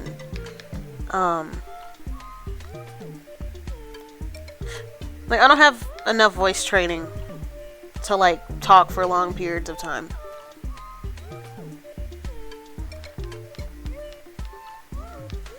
So, unfortunately, I will be stopping in about 15. But I'll be streaming again on Friday. Because on Friday, I'm going to play Blasphemous. Shit. I'm going to play Blasphemous because there's supposed to be a second game coming out later this summer. And I haven't even played it at all, so I want to at least get some experience in, because I know that I'll at least know the foundation of gameplay. Yeah! Like, I really like the concept of it. I feel like Catholic horror is heavily underutilized, because that's kind of what it is. Because, like, usually whenever people use Catholic horror, it's just a demonic possession, but not really folks using the full potential of, like, Christian folklore. And, like, the game Blasphemous itself, it uses a combination of Christian motifs with Spanish folklore.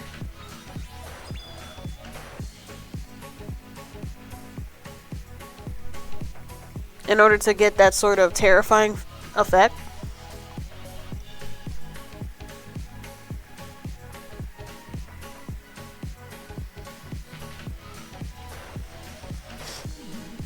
Let's see.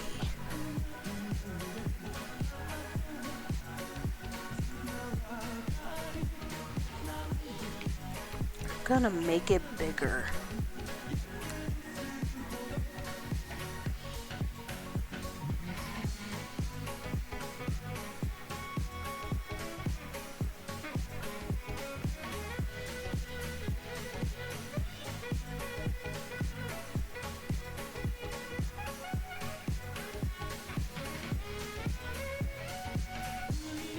And then make the hand bigger.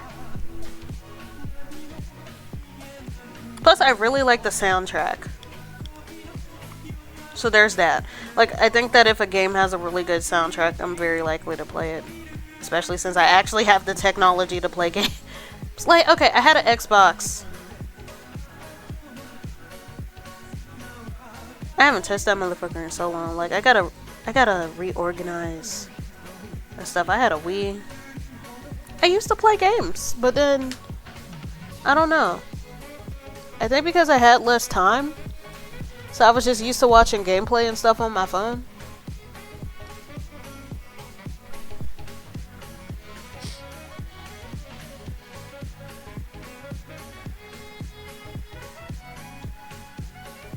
So I would watch like Cory X Kenshin and Markiplier.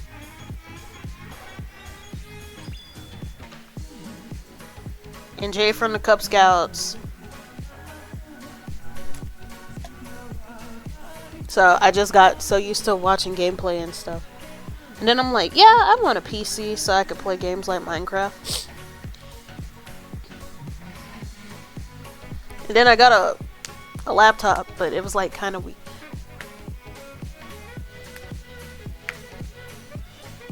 Oh yeah, is Cory going on a hiatus? Or did he recently come out of his hiatus? Like, I have not called him an eon. Or, not called him. I don't even know this name. Excuse me. I don't know this man. But, I have not... Oh yeah, where's that nuking reference, man? Like, what did you do during training?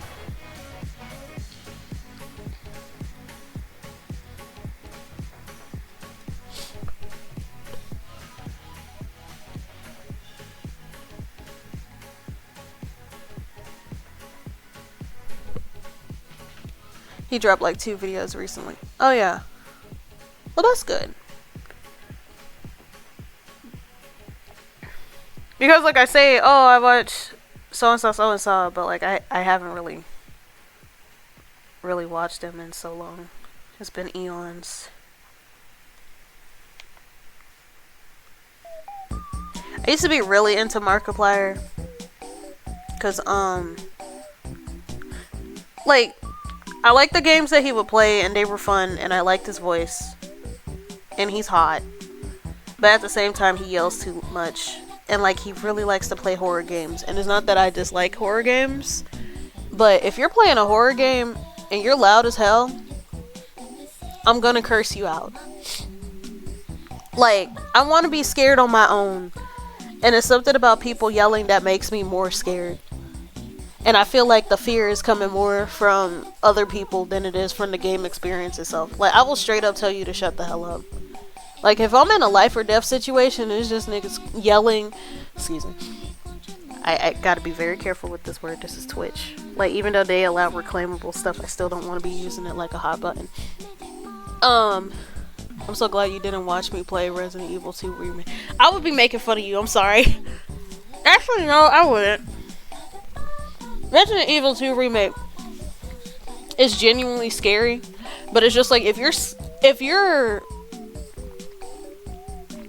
yelling the whole time, like you're yelling before the threat even shows up, I will cut you. Cause it's just like you're bawling for nothing. Shut the fuck up.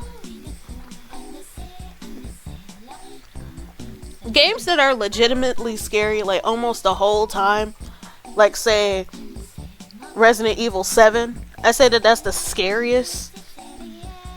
Actually, I'm pretty sure that it is the scariest. Cause like the reason why a lot of people were complaining about Resident Evil 8 being very underwhelming. Popcorn, I'm sorry that you don't like horror games. I like horror games. It just depends on the kind. Like, I really like horror, and I tend to deal with horror games a lot better than, like, horror movies.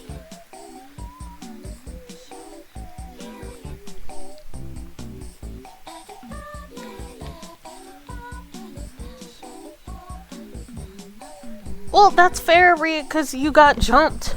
I'm just saying, like, I'm talking about those people that like, scream or they start freaking out and the threat isn't even present yet. They're in a fucking safe room. And they're yelling. That I'm an easily scared person and mad sensitive to loud noises. Like, I actually have to watch FNAF. Yeah. That's fair. Me, when there's so many jump scares and stuff, I get used to that. And when it comes to FNAF, I'm kind of bored. Like, the reason why, and I know that Security Breach is very unpopular and stuff because it was glitchy and whatnot, and that's a valid concern.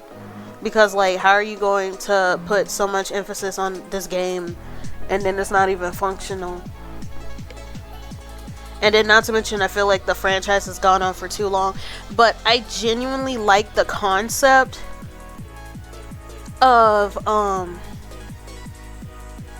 genuinely like the concept of Security Breach because you actually get to play from the perspective of a potential victim. Not that the adults weren't potential victims, but it's just like, it's a little bit weird that we have a whole franchise surrounding the plot of killing kids, and yet nobody thought, hey, maybe we should see a kid in their final moments, or like a kid who manages to escape. Like, it's kind of sad that it took that long.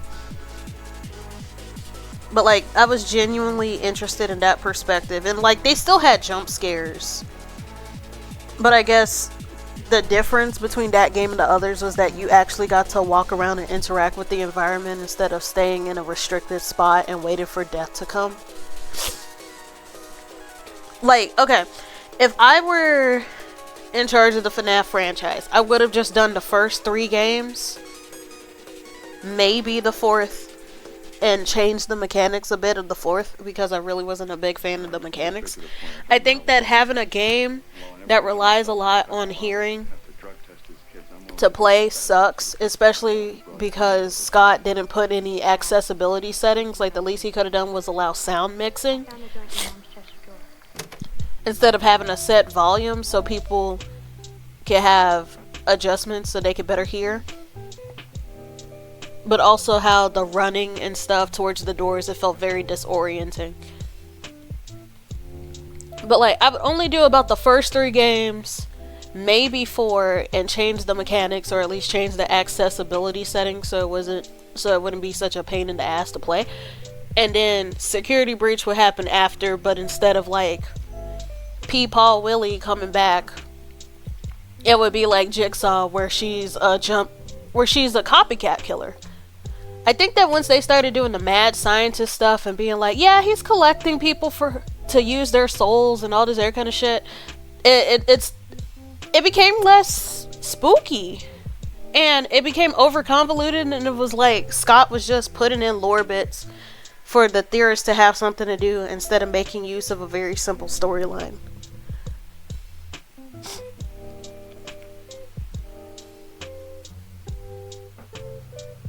Yeah, like, yeah, the save system is ass. And it's kind of obvious that it really wasn't finished when it came out. Like, they were just rushing to get a product out.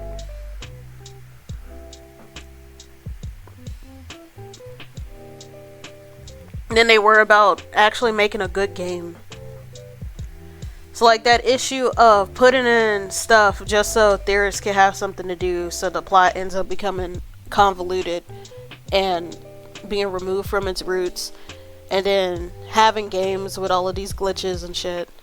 Because I feel like Security Breach has a really good concept. I like Gregory because he's still relatable as a scared kid, but he's like a scared kid who's like, I'm scared, but I'll fight anyways. And I like how instead of dealing with the haunting stuff, because the kids are supposed to be free, so you shouldn't even be dealing with haunted stuff anymore. We deal with AI and like the classic story of the robot interacting with a kid and becoming a protector like Terminator or the Iron Giant and shit. And then, like, Vanessa would have been so much better if it was like a Jigsaw thing where she was a copycat killer who wanted to be a successor and stuff. Instead of that weird William Afton possession shit. Because what makes the William Afton possession thing so bad is that they made such a big deal about Henry's sacrifice to get rid of the fucker, only to bring that dude back. Like, we don't need him to come back.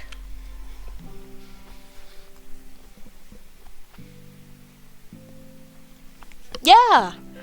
Like, there was so much more put into, like, marketing and stuff and making merch into the game than actually making it functional. Okay. I think I'm done with drawing for tonight. We can still talk a little bit. I love these. I'm acting like I made affiliate. Because, okay, my thing is, I'm close-ish. I got 24 followers. Hopefully I could get more when I start streaming more consistently. But, I'm that kind of person who likes having stuff ahead of time. Like, I made my... to keep the strategy game part of it. True. I wonder. Actually, let me save this. But then, I think I did a bad thing making the overlays, like, way ahead of time. Like, I made it months before I got my new computer. And then I realized that I didn't like them, and then I redid them. And these are the new overlays now. Like, ta-da! Like, I didn't even have a chat overlay. I was just, like this one. I was just chilling. But,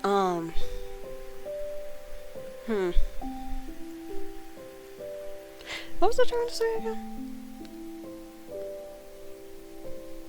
Yeah. Like how FNAF is just learning and adapting to AI behavior after the scary wears off. Yeah.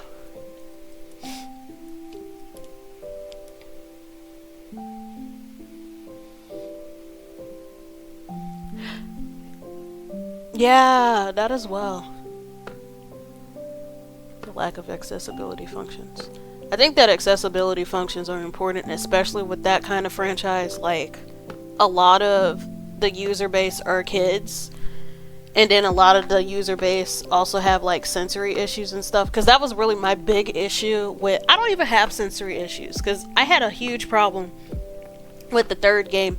But even folks like Mark, because I saw his playthrough of it, he was complaining about how too quiet some of the audio was.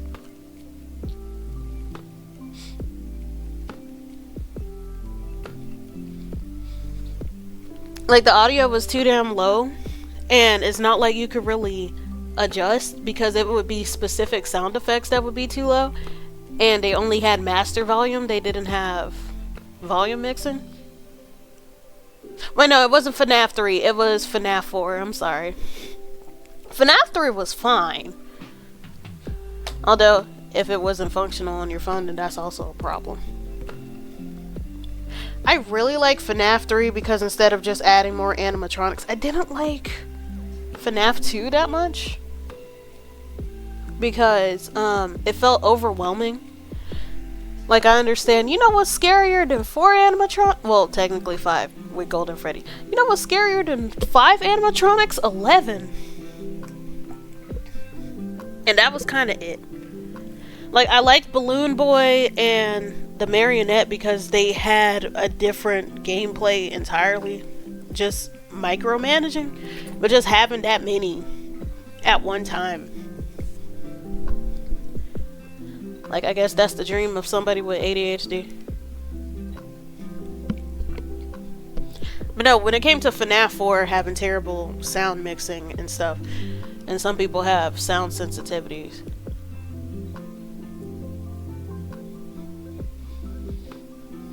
Yeah! Me when I didn't see the ghost balloon boy in the corner of the character screen, so I get jump scared, flashing lights, and Afton creeps on me in the dark. Yup!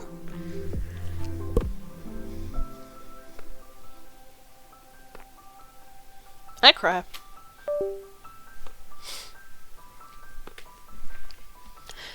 Thinking of FNAF, I wonder. Also, the solution to almost every animatronic being the mask was kind of... Yeah! Like, I feel like they could have done that with less animatronics.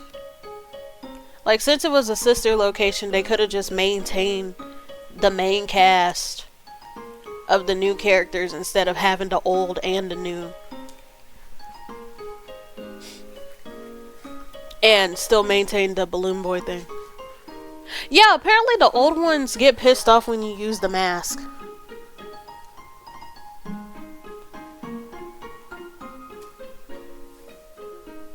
And then sometimes it's just like...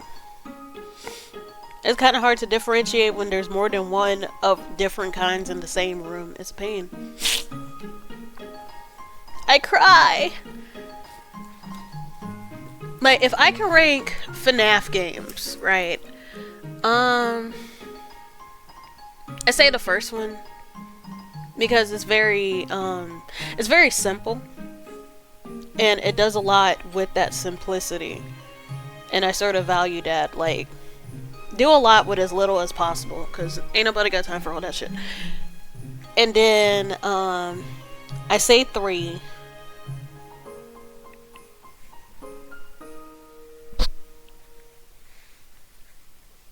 Yeah. 1, partially because it's the introduction, but because it was just... It just did so much with so little, and then everything else is just adding shit. And it wasn't guaranteed that the additions are actually doing well. 2, 1 piece of 7, 4, 3, 6. I say 1, 3... Pizza Sim. Yeah. 3 could have more. Like, it's a shame how so many issues with the games could have been fixed if they had accessibility settings.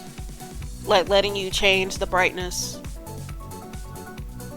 or the saturation and changing the sound settings. And you would think that he would have considered that. Like, so many of your fan base have some sort of disability.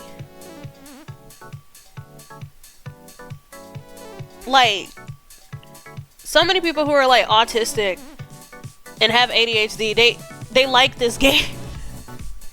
You're alienating a lot of your target audience by not doing something that, honestly, I feel like accessibility settings should be considered like bare minimum at this point. And it's so sad because, like, you know how you see game awards and it's just like the accessibility award, and then it's just having subtitles.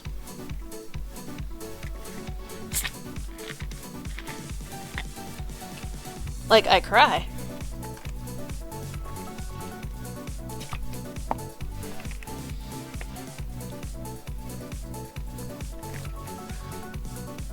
Oh yeah, another thing that I think that was a lost opportunity with Security Breach was that, you know, I felt like it was implied that you would have an opportunity. Since Freddy was just like, they don't usually act like this. Like, I legit thought that there was going to be a segment where you get to factory reset the squad and you could then have them fight on your behalf or like distract the others until you could get all of them back to normal and defeat Vanessa. And I think that's like, and I know it's partially my fault for having such high expectations and making assumptions about something that I didn't make, but like I felt like the dialogue implied that that was a possibility, and for that to not happen felt like a kick in the pants.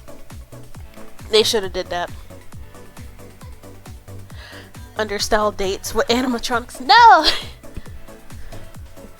I just wanted Gregory to sneak behind the motherfucker and just flip the switch. And then they go back to their original prerogative instead of being spooky. Undertale is awesome. Like, I really love the soundtrack and the lore in general.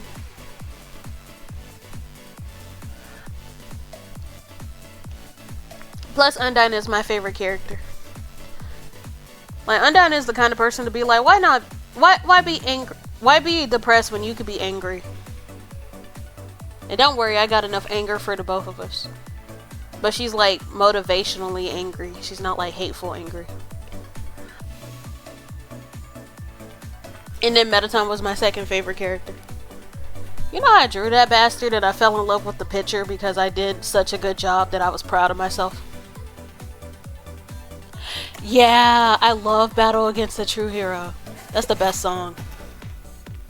Like, Megalovania is nice, but like, Battle Against the True Hero makes me want to clean my room.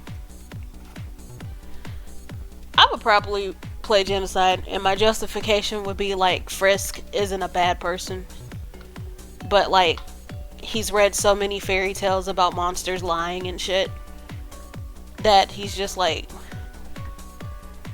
okay. You know how there's this sort of fandom idea that Frisk is really the bad guy, and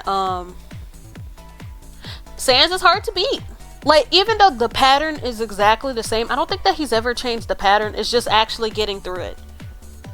And then if you got magpie brain like me, it's hard for me to, like, I remember music patterns, but not visual patterns that much. Like, I'll remember a face.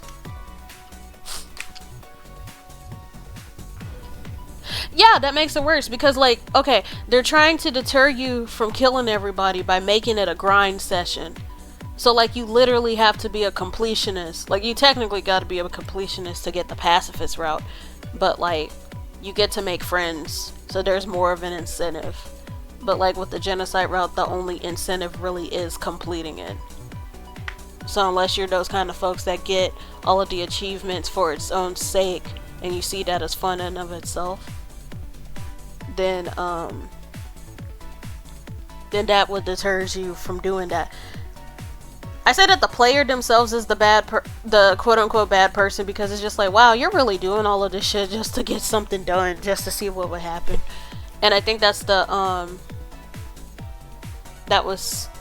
think that was kind of the point.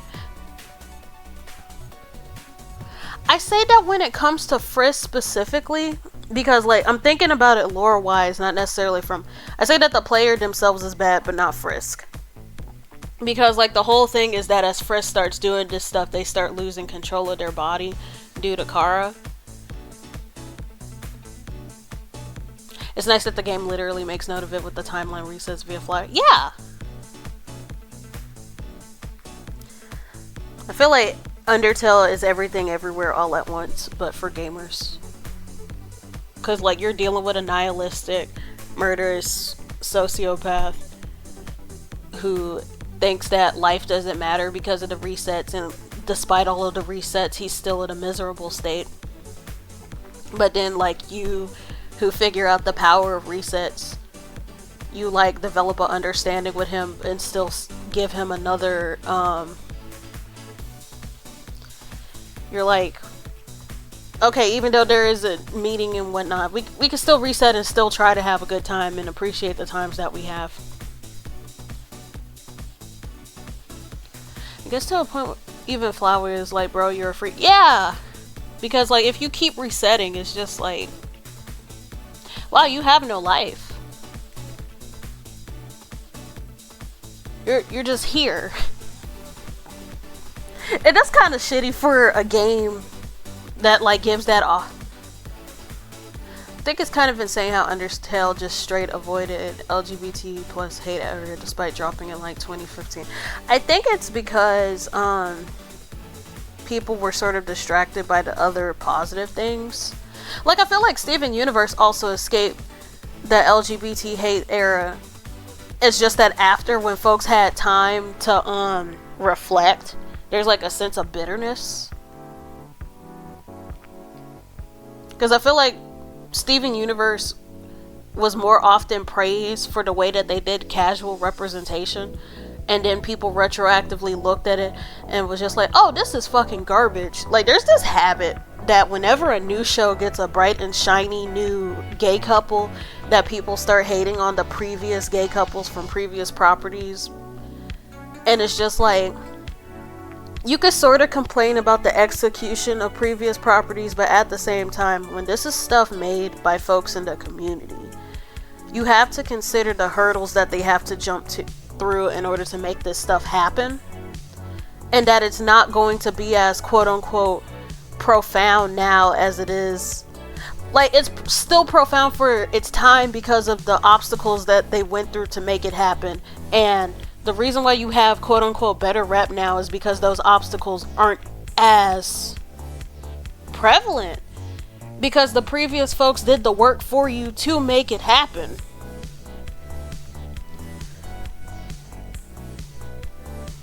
Like, folks were shitting on Korosami in favor of Bubbling, which is kind of understandable because Korosami is a shit ship, but like, Korosami still opened the door, unfortunately.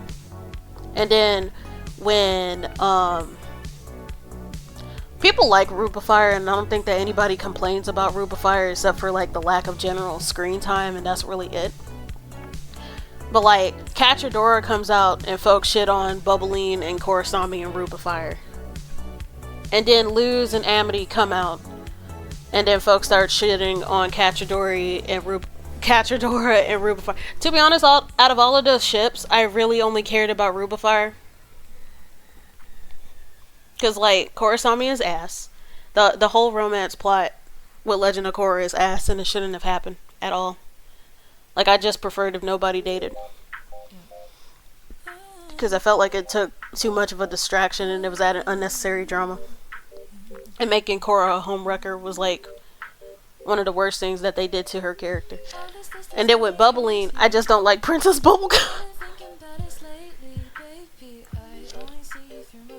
And I felt like those two, they like clash so often.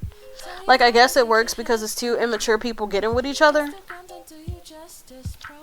But on the other hand, it's just like, it's two immature people getting with each other and there's like no growth. Because like Bubblegum is literally a dictator. And then, but Cachadora, I did not give a fuck. I do not like the She-Ra reboot.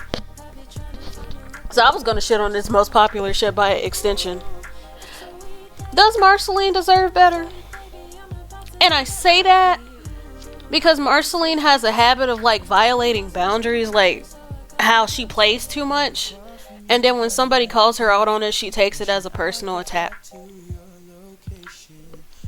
And that's why I said it's two immature people. Her dad ate her fries then. My dad isn't coming back. Well, no. He's gonna take me to campus. I got beef with my dad, though. If y'all want any Jayla lore, my dad was a soldier who donated his DNA to the cause to make the mutants and whatnot. And I got reunited with him after I escaped the facility. But we kind of beef with each other sometimes. It'd be like that. But, fuck Marceline, because she played too much. And then when you tell her that she plays too much, that she takes it as a personal attack. Like, grow the fuck up. You're over 1,000 years old, bitch. And then Bubbling is literally a dictator. Like, on one hand, you shit on the ship because they're both terrible people, but on the other hand, they're both terrible people, so they belong together. It's like a, if they like it, I love it sort of situation. We just deal with it. And then Cachadora, I don't fucking care. Yo, Cosmo. I'm essentially lying. I'm just saying that oh, I'm gonna leave at 10 o'clock, and then it turns to 10:15, and then it turns to 10:30. I'm leaving at 11.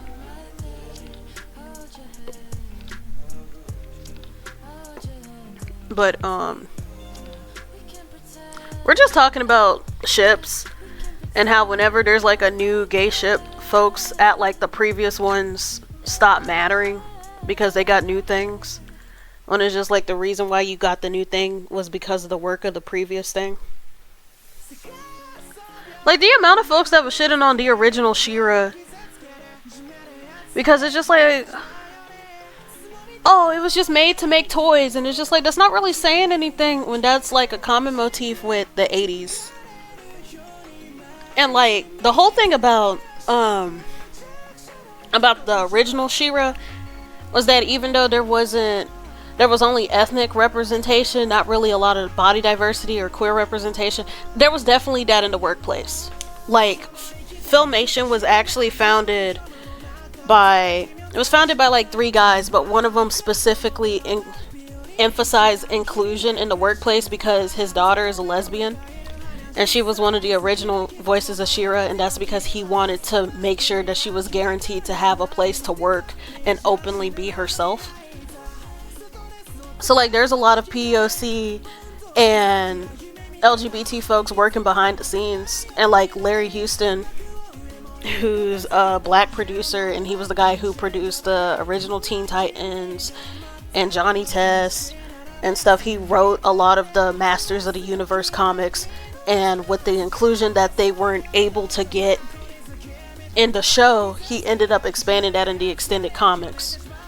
So like when folks see Noelle Stevenson doing casual representation and stuff, Noelle Stevenson is able to do the things that she did with the reboot because of the work of Rebecca Sugar fighting to have that casual representation, and also because of the foundation of Filmation itself by allowing that inclusion behind the scenes. Like, there's nothing wrong with being critical of the past and stuff. I think it's imperative that we do view the past with some skepticism, but at the same time denying the milestones of the past just because they aren't as quote-unquote groundbreaking as they are now. It's sort of denying the sort of struggles that existed back then to keep them from going as far as they do now, and we're able to go further because of those previous works. But yeah, so like whenever y'all see inclusion or whatever, or just hell in advance in computer graphics, because you know how some people compare special effects now to stuff back then, although I kind of say that special effects now are kind of worse than back then because of shitty working conditions. Because it's not that the technology isn't advanced enough to do better things, it's just that they're not giving workers enough time to actually do good shit. That's why stuff doesn't look right. But like, if you look at, say, the Lord of the Rings movies or the Chronicles of Narnia movies, they hold up a lot better than, say, the Disney reboots. It also helps that they use a combination of practical effects and CGI, because the practical effects helps to give something physical for actors to interact with, and CGI is either used as an enhancement or a means to fill in the gaps. I feel like a type of film that stays consistently good like that is probably Guillermo del Toro, because I think that he's the only director that consistently uses a combination of the two, because he loves those two.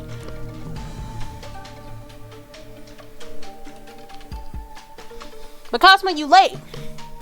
I started at 8 o'clock. You missed that on my rant. So I was just talking shit earlier to, like, A lot of y'all didn't show up until later, and I was just talking shit while drawing, because when I'm left alone in my thoughts, I ramble. Like now. And like, it's fine. Don't feel obligated to come at the time that I start, because I know that people have stuff to do. We all have lives. Heck, there have been times where I showed up in the stream and then I took a nap, but I just played it in the background. Because I'm like, I'm gonna give you these views, but I don't feel like talking today. Oh yeah, that was one of the things that I was talking about, how... actually no, that wasn't one of the things that I was talking about, but I was talking shit. There's been so much stuff back to back in the VTuber community over people arguing about stuff, and one of the things was like how viewers should interact in folks' streams. Cause like there was somebody who got mad that somebody was like, "Oh, I played this game too," to try to spark a conversation or to try to show that they relate to the experience. And they were like, my stream isn't a place for you to advertise and stuff. But that person wasn't even talking about streaming. They were just saying that they played the game too. And I feel like I understand that it's your platform and you want the attention to be on you, but at the same time, this is an interactive sort of thing. Like, streaming in particular is an interactive sort of thing. So, like, people talking about their experiences aren't inherently bad.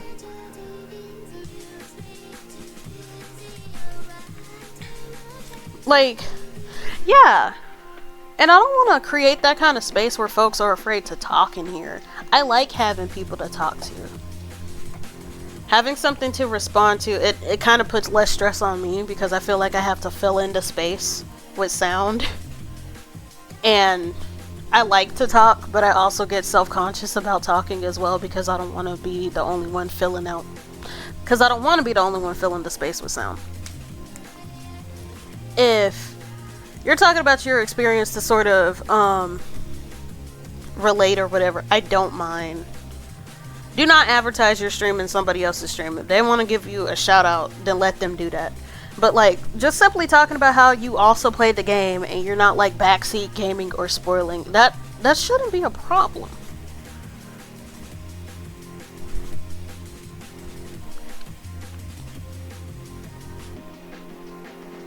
But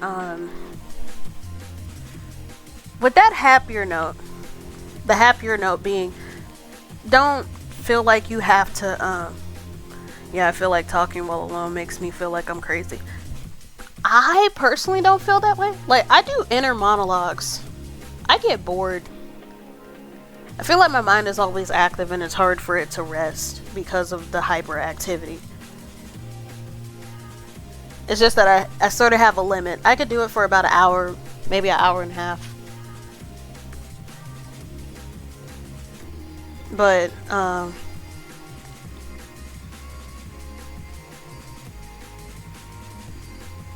yeah, that's really it.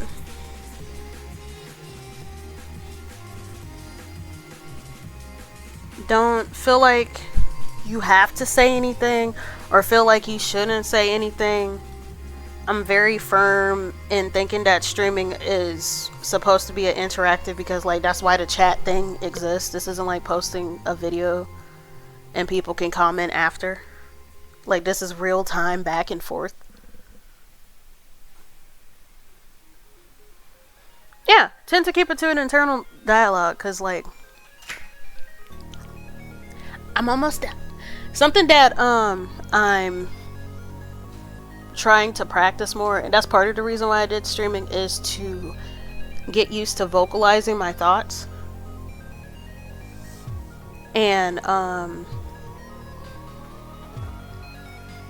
especially whenever I'm doing a task, like drawing while doing that. I can do that while gaming, because they'll talk to me while I've played something in VC, particularly Minecraft. So, and I think because Minecraft is a bit more mundane and a bit less strategic, I think it's easier. But then whenever I'm doing something like, say, drawing, I tend to be quiet because I'm very focused on the task. But I think I'm getting better at talking while doing things.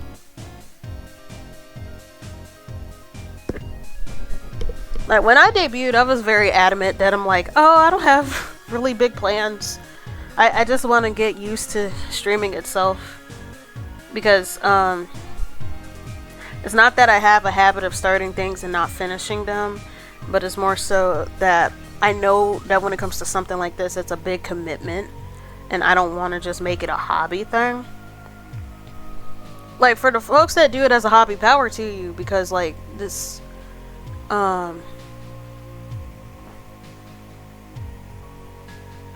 it's just big.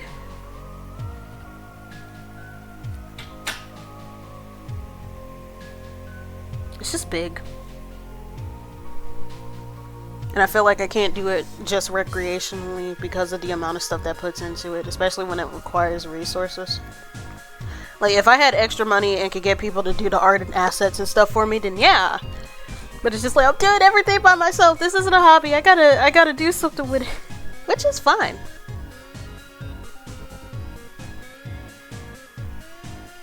But yeah.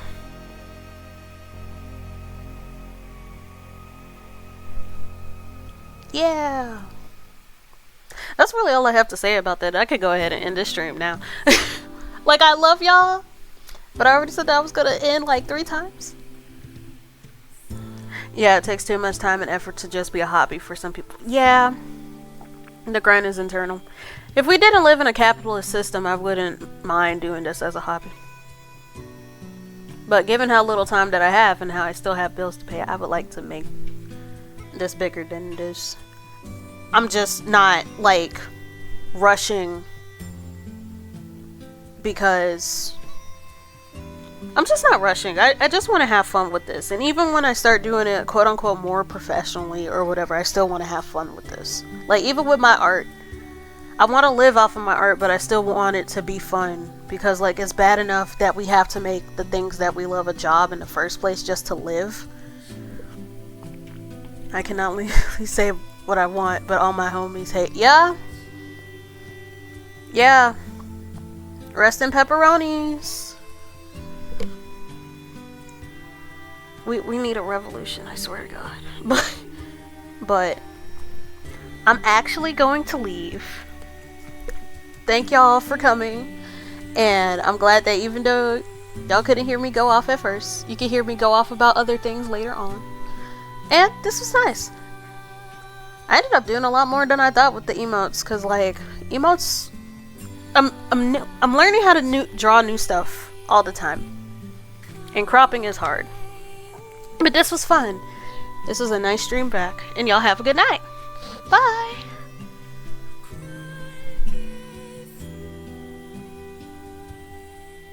Wait, shit. I'm trying to stop the stream. Okay, now good night.